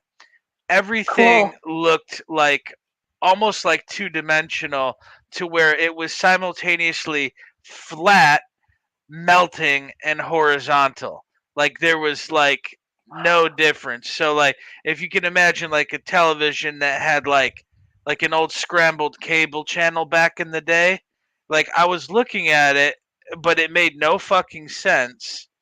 It'd be like if you woke up upside down in a room you've never been in. You're just like, where the fuck am I and what is this? But I couldn't even think about where the fuck am I and what is this because speech was gone, and literally just witnessing like beads of light water roll down my shirt and then not be able to speak and just feel like I'm being compressed into like this like just a simple like unit of consciousness, like it was pretty close to like a full like singularity of consciousness, and then they fucking banned it. That shit's like Schedule 1 now. Yeah, Can't wait to try it. I've had a salvia experience. It's kind of big for me to talk about this online. I know I'm going to have a lot of family members who are going to really guilt me because my grandmother really was a precious human being. She didn't learn a lot of the things that I've learned, and I think she would understand if I explained it to her. But she always said that if I was one of the people who smoked joints, it would break her heart. And I did try weed, and like I tried it when I was 14, and I liked it since then. It's true that I did get kicked out of the Navy for someone else's roach. I quit smoking the whole time I was in the Navy, but yeah, I have smoked weed my whole life. I've experimented with mushrooms and salvia and various plant medicines. I honestly think that my grandmother now, she's like beyond the limitations of the physical world. She, if she's in some spirit world, she probably she understands the whole truth of everything, and she no longer would be disappointed in me. But if other people have a problem, I don't know, they could, like Mark Passio says, they could be as offended as they like. But yeah, I don't hurt anybody by experimenting with my own mind. But and marijuana, it was really helpful for me. Like when I started doing it every day is when I got straight A's in school instead of straight F's, and like made up all my credits and went to adult school and got good grades finally in senior year. It's much better than the Ritalin and the Dexedrine and stuff they were giving me since I was in elementary school. Like, I don't know if ADHD is a real thing, but yeah, I think marijuana gives me control over my own mind. It helps me focus on what I want to focus on. Working as an electrician, it helps me not lose tools and tangle wires all day. I don't want to get like too stoned where I'm impaired, but like, yeah, just a little bit of it daily, like truly helps me just make peace of my own mind. But what inspired me to just get over my secret and say it online is I had a really interesting salvia experience as well.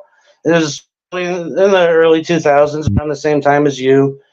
I got some from a smoke shop. I went with a couple of friends. Like they bought a bong. I wanted to try the salvia. My friends weren't really interested in it, but I smoked the salvia on the bong. Like took a rip. I didn't really feel anything. I took another rip, and then I had a similar experience, like a kaleidoscope. But I remember just saying, I'm confused. I want to get fresh air. I'm going to go outside. And I was on a second level apartment. I went out to the balcony and started. Actually, as soon as I went outside, I had a feeling of deja vu. And I remembered, like, wait a minute, this is what happened last time, and something bad happened. I've got to do something different. I'm going to go down the stairs. And then as soon as I went down the stairs, I remembered, like, this is what happened last time before, too. Okay, last time I turned the wrong way. Something bad happened. I'm going to turn left this time. And I turned left, and I saw like a police SUV and like a couple of cops, and one of them started talking to me. I started trying to talk back, and they were saying, "Stop resisting." I was trying to say I'm not resisting, but it all came out like gibberish. I was nervous. And next thing I know, the cop pulls out the gun and shoots me in the face. And then like I just like was out of body. I was like forgot about like myself, Jeff. There was no Jeff. I was like the whole universe. I was in control of everything, and like I was just growing and like expanding, and everything was beautiful. And I saw like the most beautiful like fractal images like everywhere, and like I didn't need a body or a self or like it was just a beautiful oneness with everything. But then I remembered, oh shit, like there are individuals and then one individual, Jeff, is like dead in the gutter, and his family's all going to be crying. And I was like, wait a minute, like I don't accept this. Like I want to make some different outcome. And then next thing I know, like I just hit the bong, and uh, I was saying I need to go outside and get fresh air, and my friend was telling me, "Oh, hit this blunt, like you just hit this blunt and snap out of it." I was like, "No, I think that's what I did last time. I got to do something different." And then I kept on remembering. It was like the movie Groundhog Day, where like 1,000 times like, I lived the same experience of like, no, I don't want to repeat those same actions, and I get shot in the top. Then everything's beautiful, but then I wait a minute, like, I gotta go rewind and try again and just And finally, I did hit the blunt, and I started to remember. Oh, I'm glad I hit the blunt instead of stepping out the door, and I've got like this great story to tell you. This is amazing what just happened. And my friends were just telling me like crazy, like I need to get help, and they just laughed, but like no one believed me, but. It's awesome, and like I got out of it that like like this whole experience, whatever happens, it is because it's what we want and it's what we create, and we create it to learn different things. But if you read the people's trip reports, people commonly report that like deja vu, feeling like you fucked up somehow. Also getting lectured or scolded, usually by like a female character or a collective, like people like getting scolded or rebuked by like a queen or some kind of like female like matriarch figure. Wow. But also feelings of deja vu or whatever. But basically, I think what it comes down to is like basically, yeah, your repressed shadow self, maybe like the sacred feminine, repressed emotions, the universe kind of just yelling at you like, I'm alive, right? Like it's like everything's alive, and it kind of wakes you up to that and kind of dissolves those barriers between you and reality. So we lose touch with reality, we lose touch with one reality, you know what I mean, and we enter into like dream time. And but those experiences are important, I think, Yeah. to let us know that like the things that we do in our everyday waking normal life have consequences and cause and effect, but also are not the only reality and are not like, yeah, they're not like the sum total of existence or experiences. Just like the light spectrum we see is like a tiny sliver of what's actually there on the electromagnetic spectrum. What we can perceive in our dimension, it would be solipsistic to think that we have a monopoly on all knowledge or the ability to experience everything. I mean, how do we know what there are animals that can see in the infrared and the ultraviolet spectrum. So we can't, just because we can't perceive what ultraviolet looks like or what infrared light looks like doesn't mean some creature doesn't know it like the back of their hand. So yeah, there's, I mean, to say that there's there's bacteria or there's animals that can only live at the bottom of the ocean, and if you bring them up they'll die because of the lack of pressure, right? So like, yeah, we don't know what it's like to um exist in every realm, but we should, I think it helps us humble ourselves a little bit. So you become fearless by being humbled. um you know what I mean? Because then you realize, like, oh wait, I'm not the arbiter of truth. There is an order to the Yeah. universe. It's probably important that I don't fuck up. I don't want a bad trip in the next life. I want good trips. I want to wake up from this like it was a bad dream. I don't want to be the bad dream.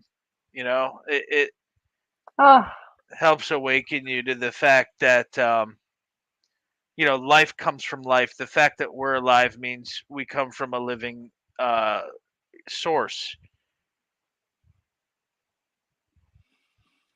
well spoken. Yeah. It's so important. And I was also thinking about the beautiful experience you had, Jeff. I'm sure it didn't feel beautiful in the moment, but I have had similar experiences where like time is sort of in like caught in a loop, and Beautiful and terrible at the same time. Like when I had the oneness with all, it was very beautiful. But then when I remembered about the condition of my body and my life, it was terrible. Sorry. yeah, well, yeah, I was just basically dovetailing off of what you said, Darren, that yeah, like plant medicine can sort of get us out of our individual illusion that we find ourselves in this reality. And yeah, also I was going to add in my own experience, specifically with mushrooms, and in yours, Jeff, with salvia.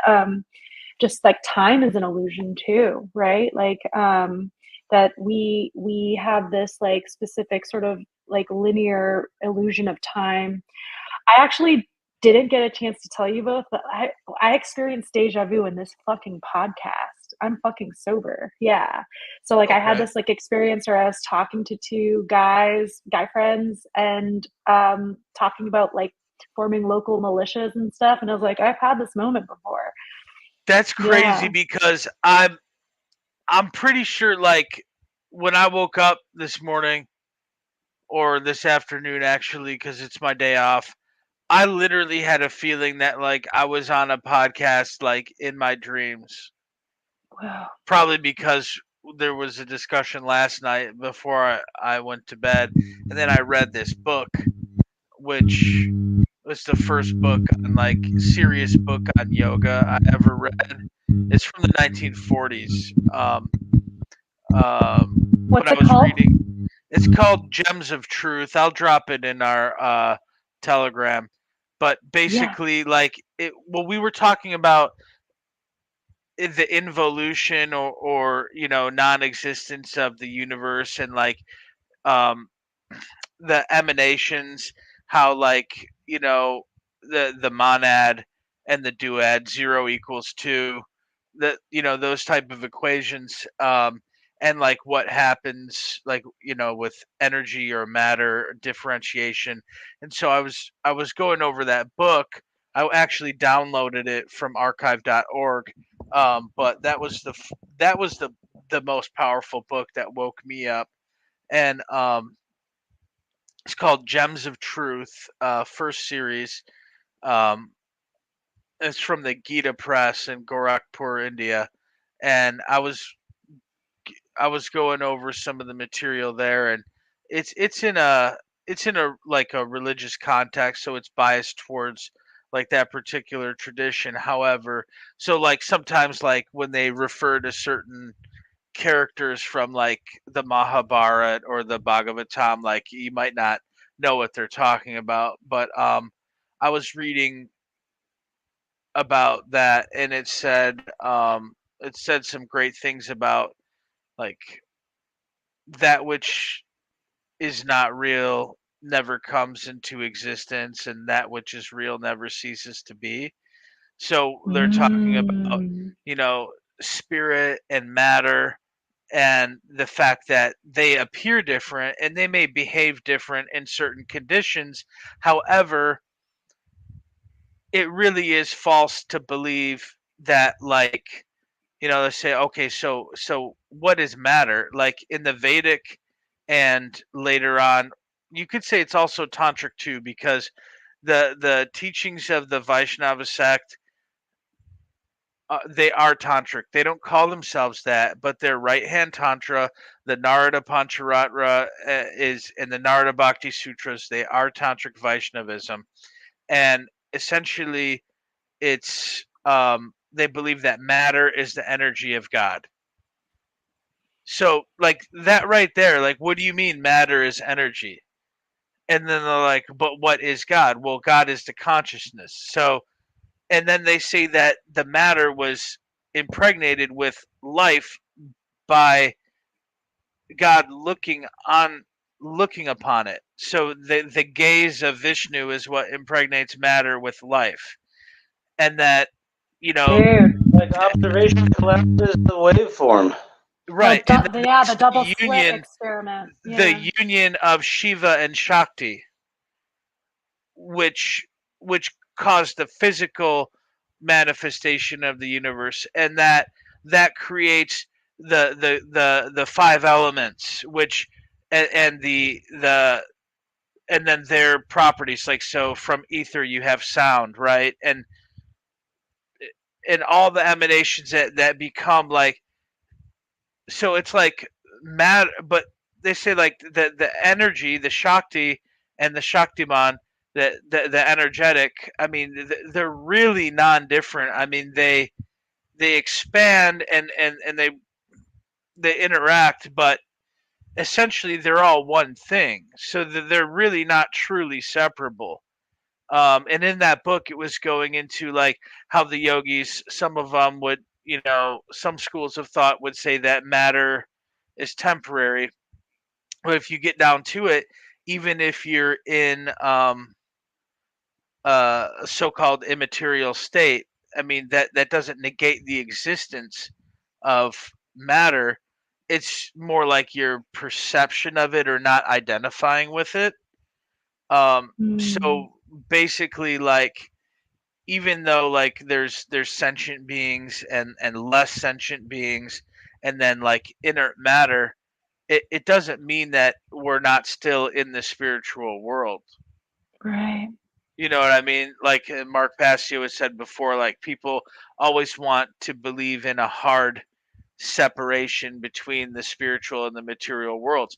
And in fact, that school of philosophy, which is influenced by the dualist and the non-dualist schools, kind of believe in a simultaneous personal and impersonal existence of deity, right? Because we can't have individuality and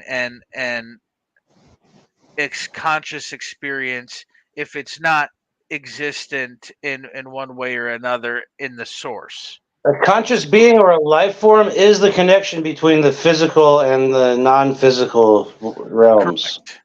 Exactly. And that underlying consciousness, they call it the Paramatma, which is literally translated as oversoul or super soul. So basically, like, you can't always rely on subjective experiences because you can be wrong, you can be misguided, okay? But that's where objective morality and impersonalism come into play. Because if impersonally something is wrong, then personally it's also wrong. But if you strictly go by like a personal view of Godhead, you're prone to errors like being a charismatic cult leader, right? So then whatever Yeah. you say is true, you're the prophet, right? Let's just say Mm. you are a prophet or you have contact with the divine. Then what you do should be moral. And it should also be moral to like for somebody else who has no supposed contact with the divine but simply just lives objectively, like by objective natural law. There shouldn't be a clash between impersonal natural law and the subjective experience of a theistic, let's say, philosopher, right? So what's Mm. wrong is wrong, whether you believe in a personal deity or not. Stealing is wrong. So you never want to go strictly by subjective experience when it comes to things that are not provable or not demonstrable in the aggregate. Like, let's just say you hear a message, or you channel a message, or you have a mystical experience that guides your life in some way. That's fine, especially if it's not morally wrong. But there's no way that other people, it doesn't necessarily mean you have the right to direct or even inform other people on what they need to do with their lives. Yeah. But if you did, it should not conflict with somebody who did not have that mystical experience. For sure. Yeah. I think I understand what you're saying. You covered a lot of topics, which is great. Um, Going back to, and I forget the exact terminology, but a lot of what you said resonated with the sort of modern concept of wave versus particle, right? And this, like, in quantum physics. So, yeah, so that was interesting. If we like swap out those terms, it aligned perfectly. So that was cool to notice. And then, yeah, in terms of just, we're becoming sort of spiritual teachers, but I always try to um, bring things like, this is my experience. Objective morality makes sense. Here's why. Here's how I've applied it in my life, and just sharing that and just leaving it out there in the hopes that it inspires other people to do their own autodidactic, process. Yeah. Trivium. What are your thoughts, Jeff?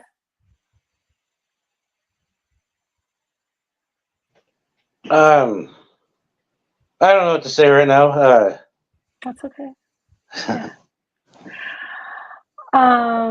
Yeah, I wanted to add to the topic of plant medicine, like, these compounds are in nature, for us to receive. And I think it's, yeah, the fact that they exist, um, it's worth exploring, in one's journey, if one wants to, if one feels called. Yeah. Terence McKenna, Totally. Yeah. I Arrowwood.org, shameless plug. Everybody, go check out Arrowwood.org and Terence McKenna's work. Yeah. I feel like we're on the cusp, you guys. I pulled a tarot card today, and I was just like, is humanity gonna fucking wake up? And let me. It's gonna describe. Hold on one second. Oh, totally. Go for it. Well, I'll wait till Darren comes back, but yeah, I'll share the tarot card that I read. Are you into tarot or any sort of thing like that, Jeff? I'm very interested in it, but I've never played with the tarot deck.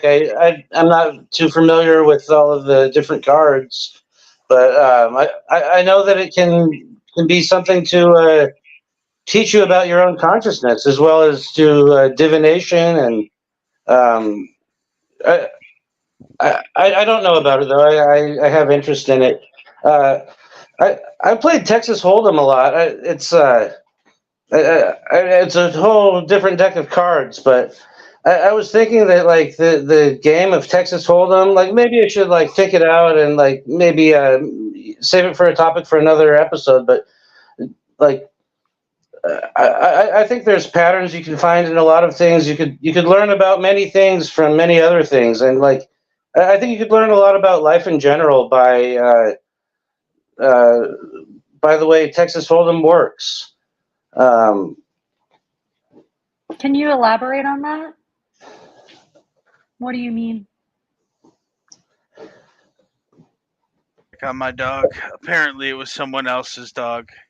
Do you want to finish your thought, Jeff, or maybe no, save it for I'll next bring it up in the next episode. Like Okay. it was something I was thinking about, and I just remembered about that train of thought, but I can't remember all the like things that I observed about it. But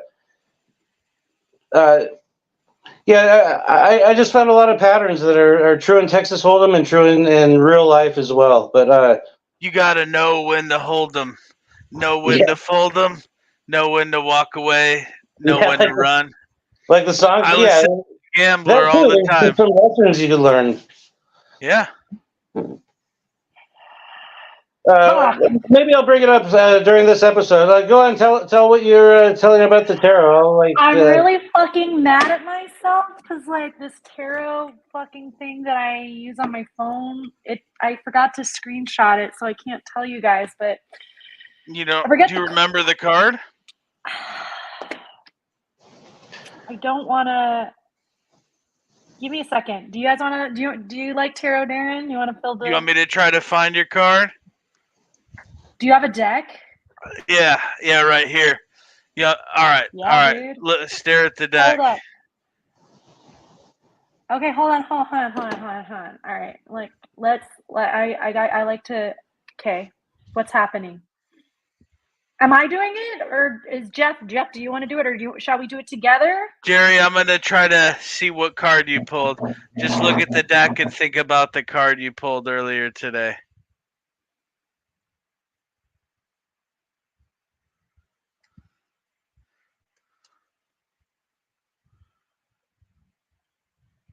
You guys, I'm fucking freaking out. I Right felt now. it in my fucking third eye when I'm not literally fucking freaking shitting the you, fuck dude. out, dude, that's so fucking. I'm not fucking redact you, that dude. video. I don't want to visit from fucking NASA or some shit. Dude, I'm literally getting goosebumps. I'm not even fucking kidding you, dude. I remember That's seeing so that. That was one of my fucking birth scary, cards. man. Remember in the group chat you were saying like go to this website and it will tell you your birth cards by your birthday. That was Yeah. one of them.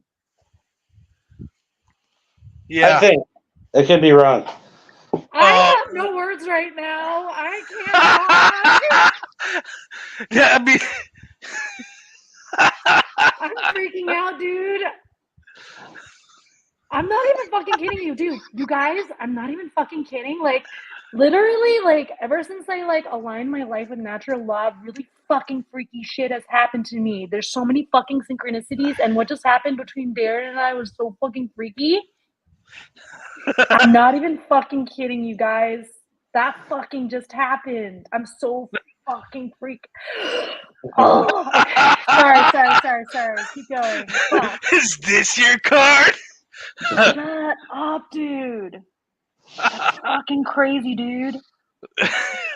So yeah, okay, so like I'm kind of like not super well versed on tarot, but like are you more, can you interpret? So the question I asked, okay, so the question I fucking asked on my app, my tarot app, was, does humanity fucking stand a chance in freeing themselves from slavery?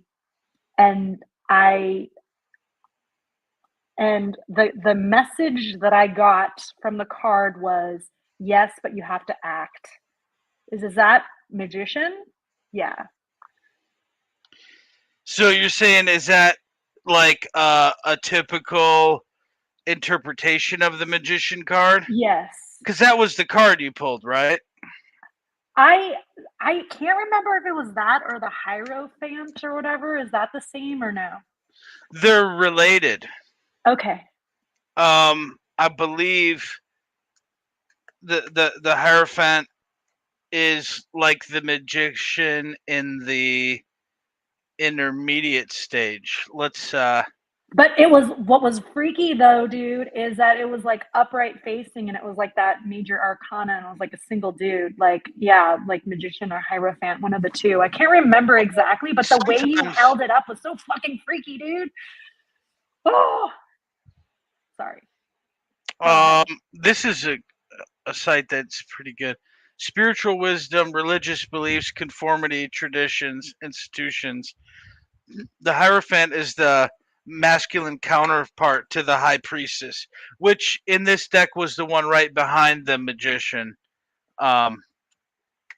with Boaz and Jachin, the pillars. Right. So the Hierophant is the masculine counterpart to the High Priestess. He's also known as the Pope or the Teacher in other tarot decks, and is ruled by Taurus. He's a religious figure between two pillars of a sacred temple. Through this temple differs, though this temple differs from the one in which the High Priestess sits. He wears three robes, red, blue, and white, a three-tiered crown, both representing the three worlds over which he rules: the conscious, subconscious, and superconscious. In his left hand, he holds the papal cross, a triple scepter that signifies his religious status. He raises his right hand in a religious blessing with two fingers pointing towards heaven and two towards earth. So the meaning: Hierophant's task is to pass down the spiritual wisdom and initiate the two into the church so they can take up their appointed roles. This imagery speaks to a shared group identity and a rite of passage to enter the next level. The cross keys at the Hierophant's feet represent the balance between the conscious and subconscious minds and unlocking of mysteries which only he can teach. Fuck. Okay, and then now what does it say about magician, dude? The magician. Because I asked the same fucking question just now with you. I asked, will humanity, so the exact question I asked was, will humanity save itself from slavery within my lifetime? That was the question I asked. And I think I got either Hierophant or Magician, but I can't remember. Yeah, let's see what the magician says. Okay. Magician. Major Arcana. I just really we don't get a appreciate you bunch. guys. I'm so grateful for this friendship and this podcast that we're doing this. This feels so nice. You as well, definitely. I remember some of the things I was thinking about after this. I'll say. Oh, okay. Go ahead, Darren. Okay, so magician upright can represents manifestation, resourcefulness, power, and inspired action. The magician is card number 1 of the major arcana. The number of new beginnings and opportunities. The magician is card number 1 of the major arcana. The number of new beginnings and opportunities. and associates with the planet of Mercury. He stands with one arm stretched towards the universe and the other pointing down to the earth. His position represents his connection between the spiritual realms and the material realms. The magician uses this relationship to create and manifest his goals into the physical realm. Ugh. He is the conduit that converts energy into matter. The magician's robe is white, symbolizing purity. His cloak is red, representing worldly experience and knowledge. On the table in front of him are the four symbols of the tarot suits: a cup, pentacle, sword, and wand, each symbolizing one of the four elements: water, earth, air, and fire. He's It's also a sign that he has all the tools he needs to manifest his intentions into being. Above his head is the infinity symbol, and around his waist is a snake biting its own tail, both of which signal that he has access to unlimited potential. And in the foreground is an array of foliage and flowers symbolizing the blossoming and fruition of his ideas and aspirations.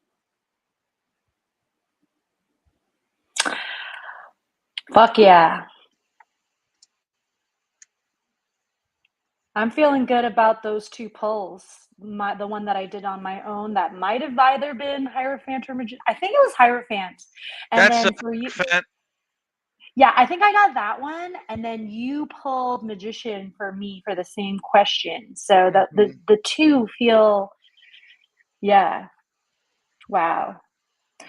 That feels fucking good, yo. What do you guys think? Do you think we can do this?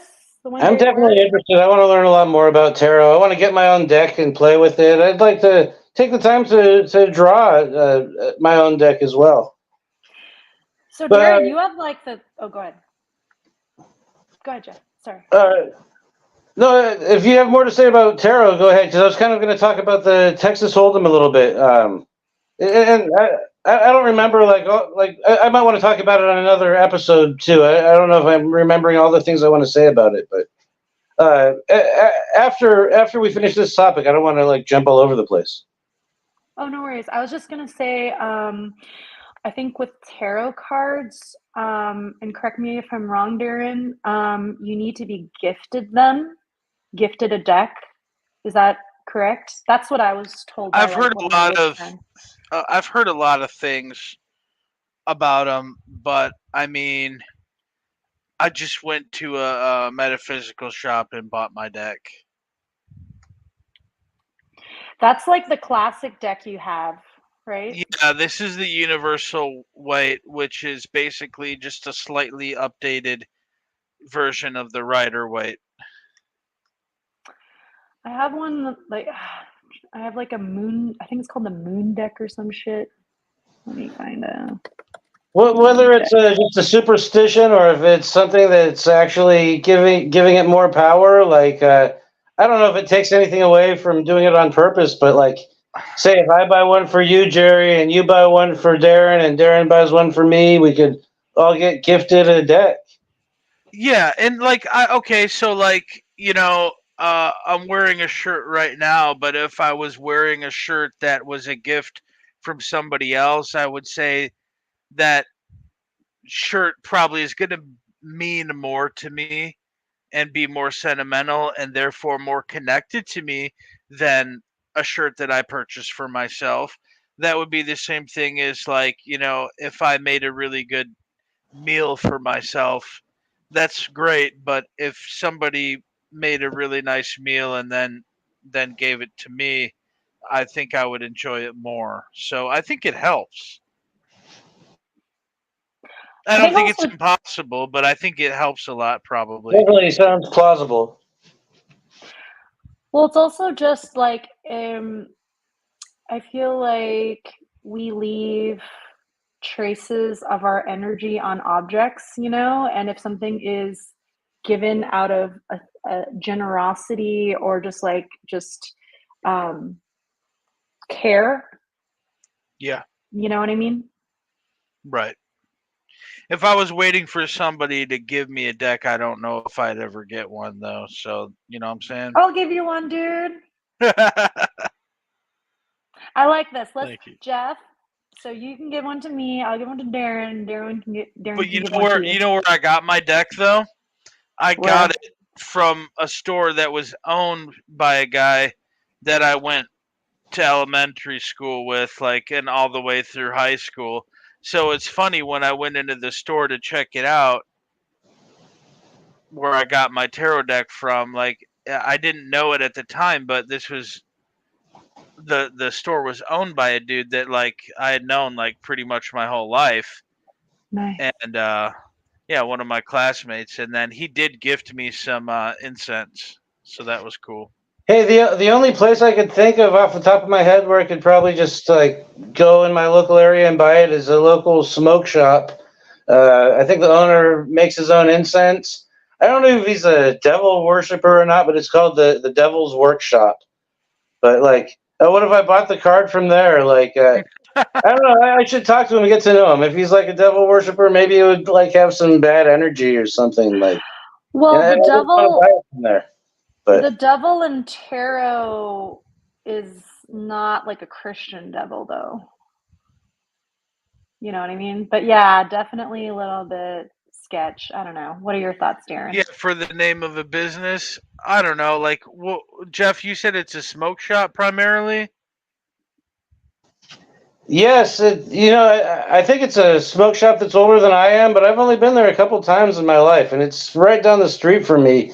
It's not open a lot of the time, but yeah, I don't know too much about it. I remember talking to the owner, and I found out he makes his own incense. Okay. But I never asked if he's a devil worshiper. I should just go ask because I'm curious now. Mike just named it that because he knew the fun police were gonna hate it anyway, so he decided, hey man, it's a smoke shop. I'll check it out. If I feel like bad vibes, I'll get it from somewhere else. But it's a pretty cool shop, actually. Also, like I was thinking if it's primarily a smoke shop, marijuana used to be referred to as the devil's lettuce. Right. So it could be like a play on that, right? It's where all the bad stuff is, the weed, the tarot cards, Yeah.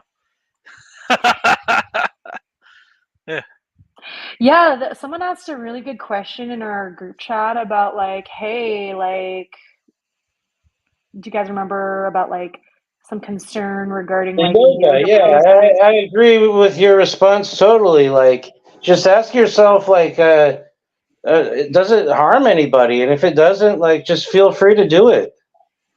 What was that? Yeah, exactly. What was that? What did someone ask? So someone in our class was asking in our group chat, like, I used to do mediumship. I, used to do sort of more esoteric practices, and I'm feeling kind of like, am I engaging in something that maybe I shouldn't be? And then I'm asking for a friend who wants to like maybe like do some yoga poses, and I was like, well, I'm not trying to like tell people what to do, right? So because everyone's sovereign, so I was just like, well, in my journey, I find natural law to be really helpful as a guidepost. Like, if you're not harming a sentient being in the practice, probably you're in the right to do it.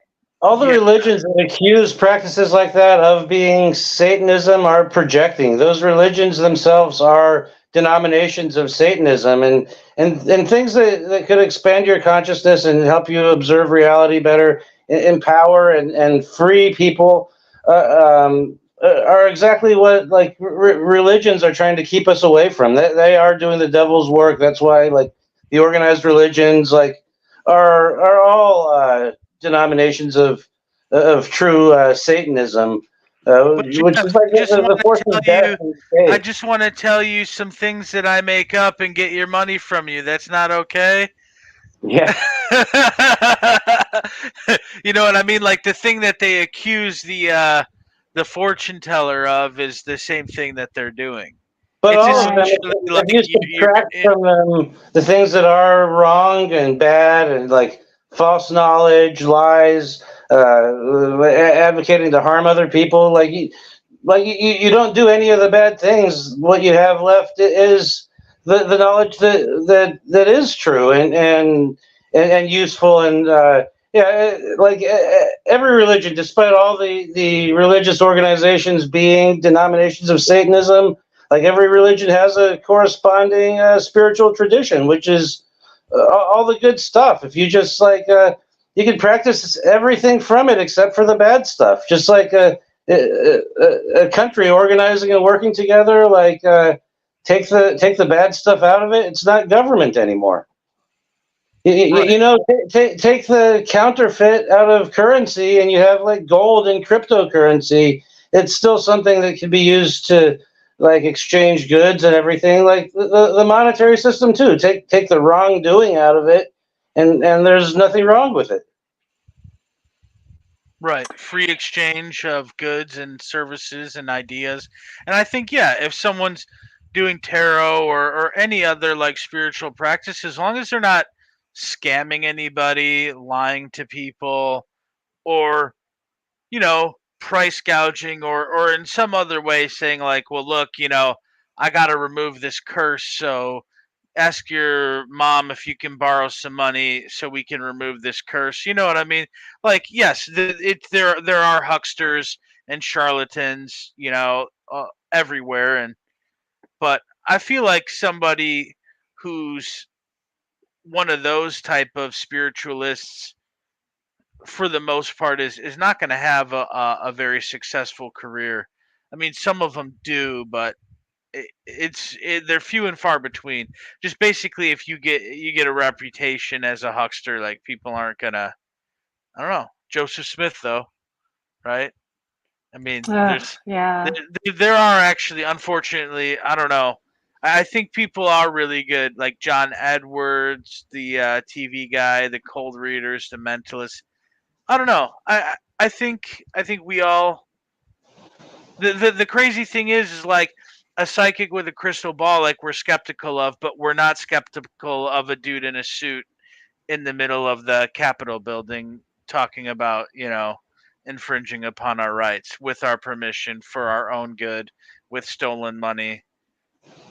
I had some interesting thoughts about the game of the poker. It's maybe not too much even deeper than even the country song, but one thing I observed about it is with Texas Hold'em, like most of the people playing are competing against each other instead of competing against the house. The house takes a cut of the winnings, like a little fee for playing from the winnings, but the house doesn't take anything from you when you lose. When you lose, you're losing. Go to the winner. So I was thinking because of that, like I have better odds because it's never a fair game when you're competing against the house. They have to make the odds in their favor to ensure that it's going to be profitable. If they repeat the whole scenario over and over again, if the odds are in their favor, they're going to win more than they lose. They're going to make money. With Texas Hold'em, it can be like a fair competition because we're not competing against the house. The house makes money regardless because we're all competing against each other. And I was thinking a lot of people, they're just learning, they're not that good, but I'm starting to understand the game. If I'm patient and careful, I could win most of the time. I could even maybe do this as a supplemental income or something. And I was thinking is it right livelihood? Where does this money come from? What am I creating to make the money? Well, the answer is it comes from the people who lose. I take it, but I'm not taking from them. They're playing this game by consent, and I've learned that if I lose money and I get a sore loser, get butthurt about it, get frustrated, and I don't know, it doesn't do any good. But I could think of it as an education. Why did I lose? What decisions can I make different? Maybe I should pick more appropriate times to take a chance. And it's truly an education. I've become good enough to win more than I lose by losing a lot to begin with. So what I'm actually what service am I providing for the money that I'm getting is education. I'm teaching people but what am I teaching them? Just how to be good at this game, and it's a game about taking from other people, but it's more than that. It teaches you how to manage your resources, and there's the flop turning the river. Too. You got What? better odds than the stock market, though. You know what I mean? Oh yeah. You know what I'm saying? It's a skill. Plus, you learn some soft skills about your intuition and reading people. Yeah, there's a lot of things that are true for the game that are also true for real life. Like it has the cards that are down on the table that everyone shares. Those are objective truth because that's the same for everybody. But then, what can you do with that same truth, with that same objective reality that everyone shares? You got the cards in your hand, and the cards in your hand, they're your own knowledge, your own skills. You combine your own knowledge and skills with the objective thing that everyone shares, and you see what effect you could get out of it. What's the combination of my skills and objective reality? What effect can I get? And then, there's a lot of other things like when you play tournament style, you definitely learn the value of just being patient and make a decision when it's a good idea to make a decision, and really think before you make a choice. Just a couple of things. There's a maybe I'll just, instead of trying to focus on it one episode, maybe from time to time I'll think of some pattern that's or some coincidence that's in Texas Hold'em, but it also applies to the way you live life. I like it. I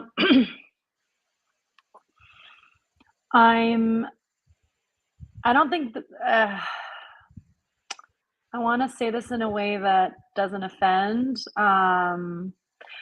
So I don't think there's anything immoral, but at the same time, it could become a distraction from what's really important, right? For example, ESPN is a huge distraction, and they do Texas Hold'em tournaments on there, right? They do baseball, they do basketball. There's nothing wrong with these sports or these pursuits. It's just that it can become a trap if we get too distracted. Does that make sense? I like playing baseball or basketball or football. They're all fun things to play, and I think they're good for you. They exercise your body. I think Texas Hold'em exercises your mind.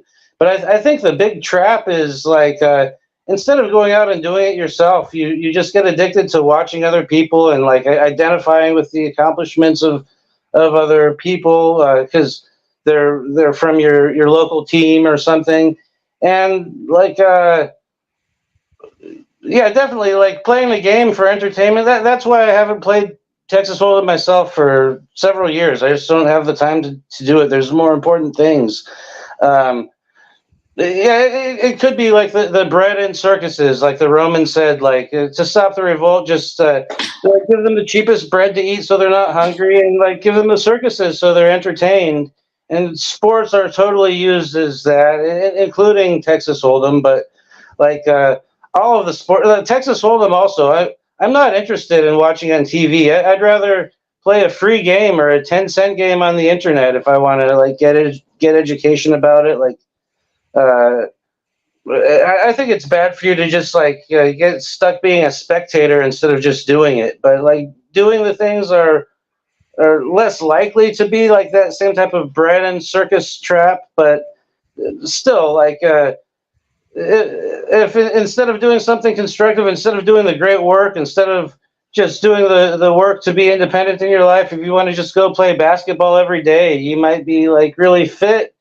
But what do you get out of life? You just a bunch of basketball games. There's a lot more to life than that. Same thing with Texas Hold'em. It's yeah, you don't want to use it as a distraction away from doing the more important things, but like as a hobby, it's something you could actually learn from. But Sure, no, yeah. it's not offensive at all. Like to point out, it definitely can be used as that in that same category as bread and circuses, figuratively. Yeah, Well, just like the substances, right? Like there could be like a safe way and an unsafe way.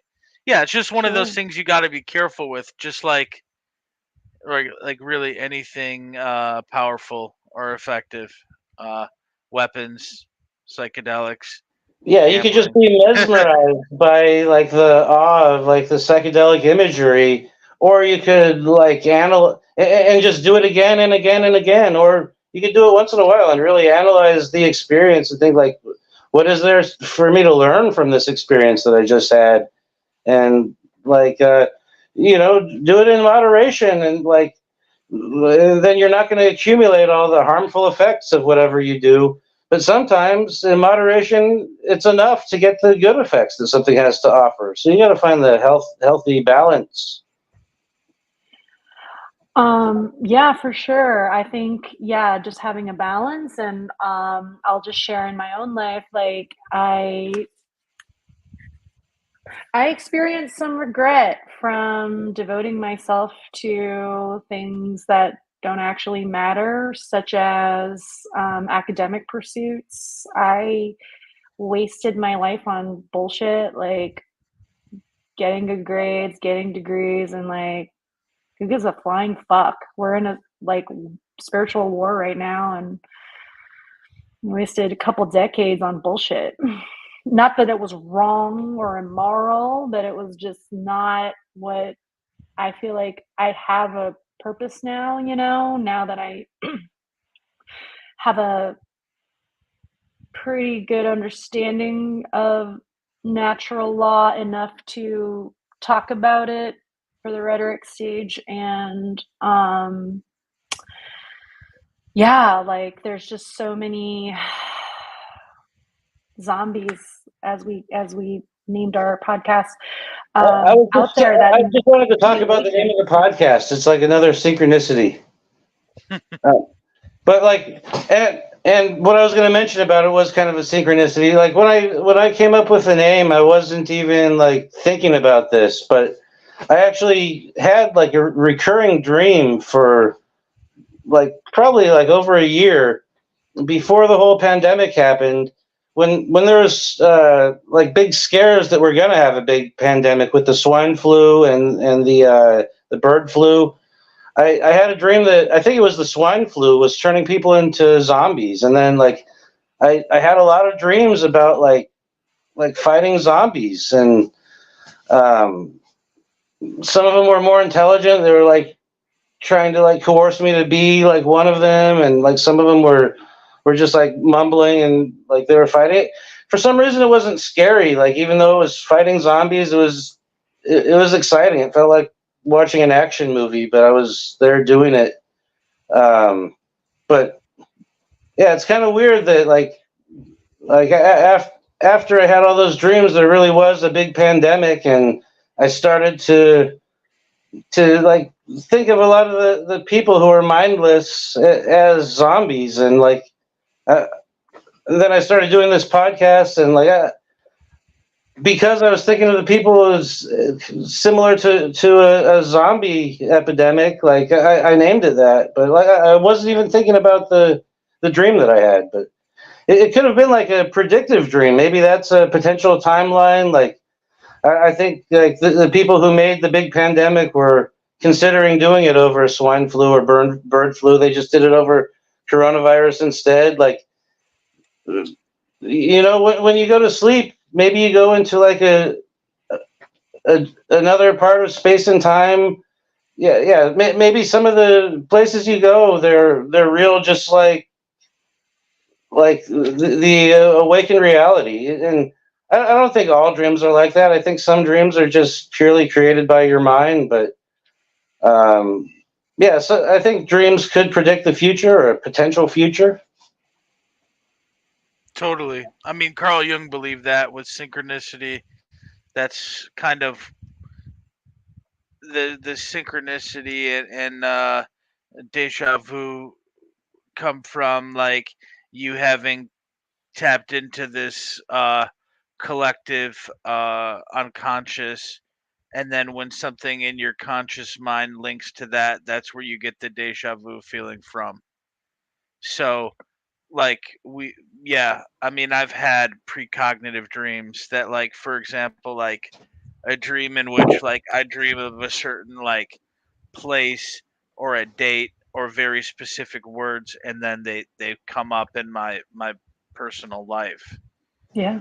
So It really is like like deja vu. I remember that first zombie dream. Like I was working in like on a construction site, building a big condo complex at the time, and I was dreaming that I was at work and like someone was like showing me on one of their smartphones like a podcast with the little squares with all the talking heads, and like they were talking about how like the zombie apocalypse has like reached North America now, and it started in Europe and stuff. But it it looked like this, like the podcast I'm looking at that I'm part of right now. Hmm. wow, dude, I'm not surprised, man. Like it's awesome. Like I bet you that was a completely, predictive precognitive dream. And we considered other names too. So just because you came up with it didn't necessarily mean it was going to happen, you know? Right. Um,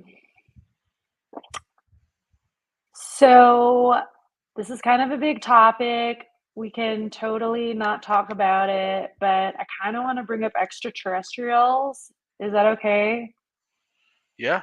We have 15 minutes ish.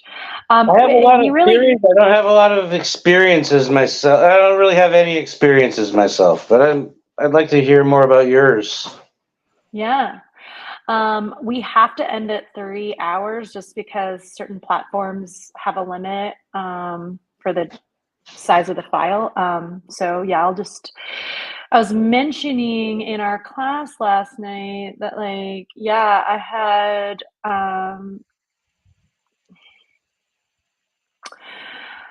I I developed a heart connection through care and empathy with a human that had um, an extraterrestrial soul inside of them, and I connected with that extraterrestrial.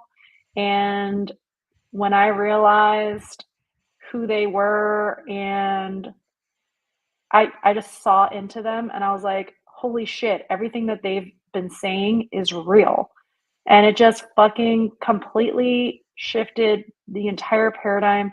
Like, cause like up to this point, I used to be really into like researching extraterrestrials and stuff, and like interdimensionals and all this stuff.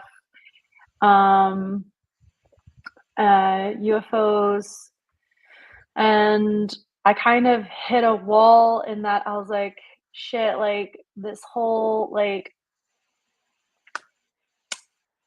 paradigm between the Draco reptilians versus the Galactic Federation of Worlds, like are they, they're supposed to be this like messianic figure that's going to save us from our own slavery that we've imposed upon ourselves. That's bullshit. That smells like bullshit. And so I just kind of like dismissed it all. And then I met this extraterrestrial through this Telegram channel that one of our classmates introduced me to, Megan. And yeah, like I fucking, yeah, talked to the purported extraterrestrial, and then I just realized that for real, and it just fucking blew my mind. And I'm like, holy shit. And they're not here to, I mean, the mission is the same.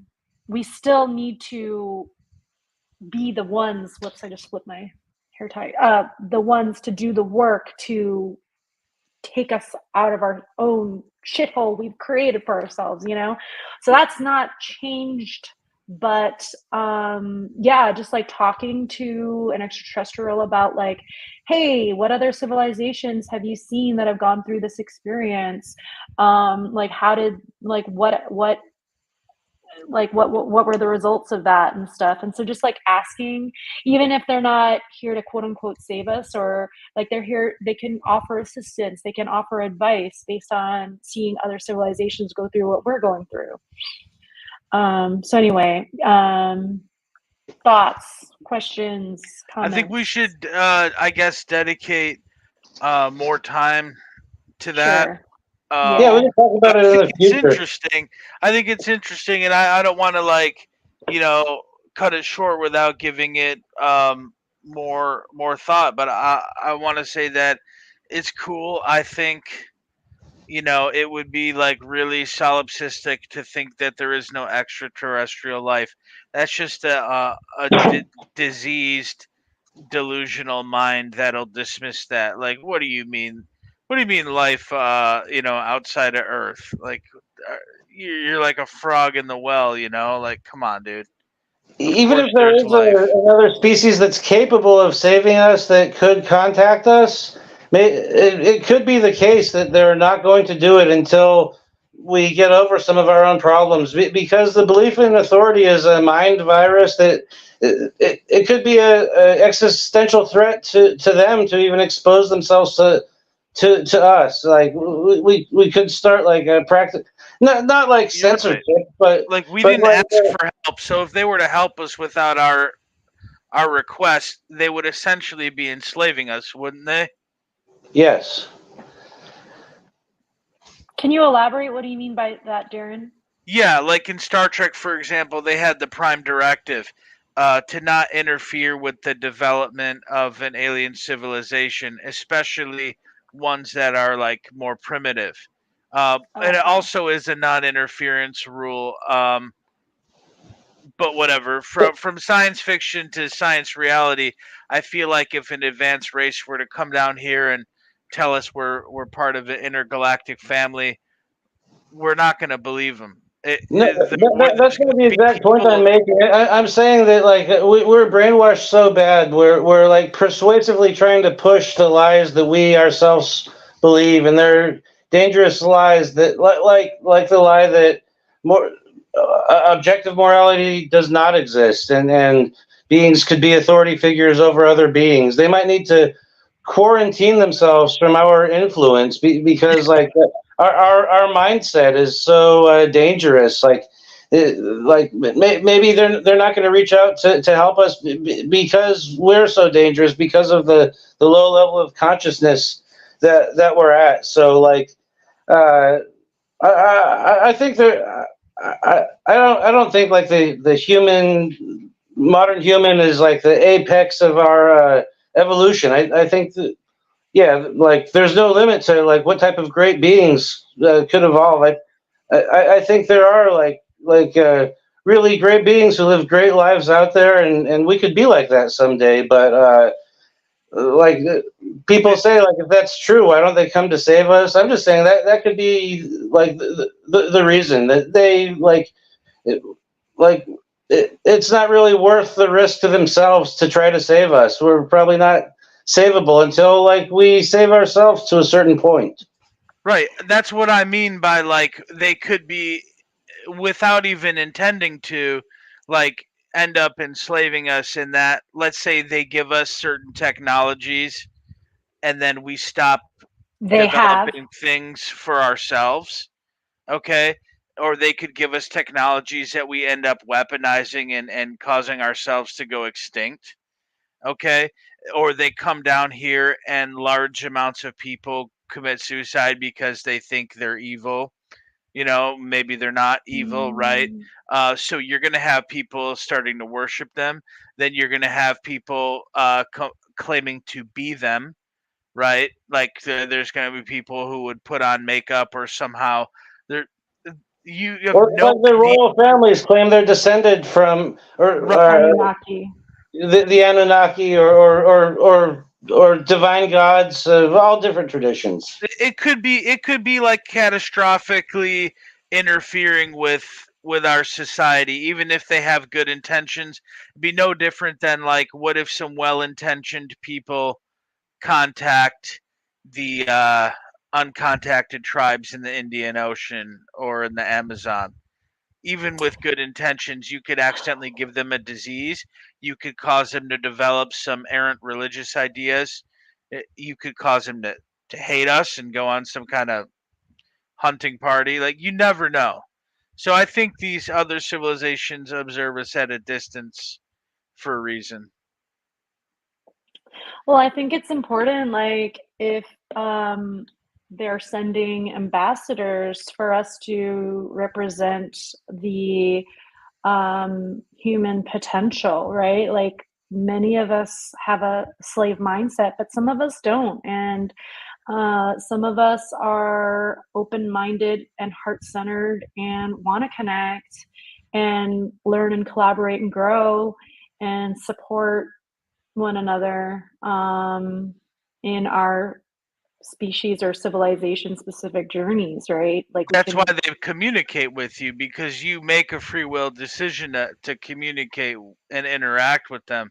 So I yeah. think that's probably, the good thing about it is those who want contact will get it. Will get it, you know. Well, Dr. Stephen Greer is very interesting. I hear he might be like a psyop or something, but He like is. still like some of the things he says, like I think he might be on the right track, like about like some of these beings being so far away that like a craft can't travel that distance, but consciousness is the way to make connection with them. Like he got big groups of people that did something similar to what you were saying, like have like the The whole group. CE5. Yeah. Yeah.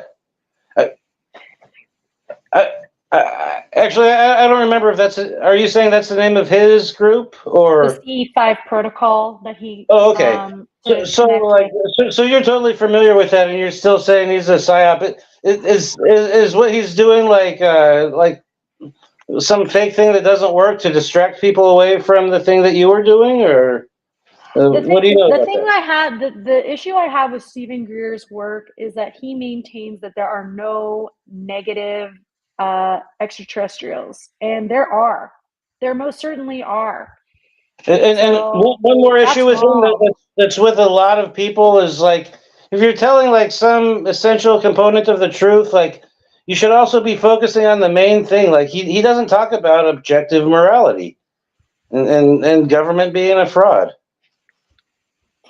Yeah, the Pleiadians that I've connected with are, you know, open and receptive to concepts like objective morality, natural law, and so that was cool to talk to them about that.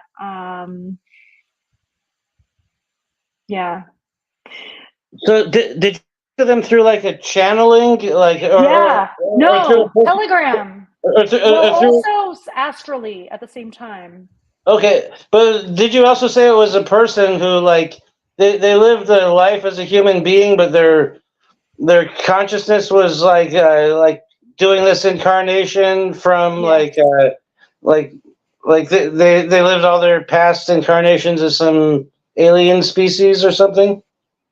They have a Pleiadian consciousness in a human vessel, and I know it sounds crazy, but I felt it to be true, and it totally blew my mind once I realized they weren't full of shit. So, and I communicated with them verbally, but then I closed my eyes and I saw and felt them astrally. So, yeah, they're for real, dudes. They're for real. They're here and they're for real, and they want to help us, but not do the work for us. Cool. So, Yeah. and there's some negative extraterrestrial. So that's my one thing with Stephen Greer. He may not even realize that he's being manipulated. But there are most certainly negative extraterrestrials, negative interdimensionals out there. I have encountered them. I tried the CE5 protocol and communed with a very fucking negative entity that wanted to eradicate all of humanity. That's the message telepathically that I received. So I was like, oh shit. Like, that was my fucking first CE5 experience. But anyway, we'll end it here since it's 2:59. Any last words? We'll pick up where we left off on this topic. Darren, Jeff, you want to? Yeah, we could edit these into shorter videos and make like shorter episodes, or do however you want on your channel. I'll probably like I was doing half-hour episodes. I might like cut them into shorter ones and make episodes for my channel out of this. Any parting thoughts, Darren? Yeah, peace. No, see you guys soon. Okay. Bye. Thank you.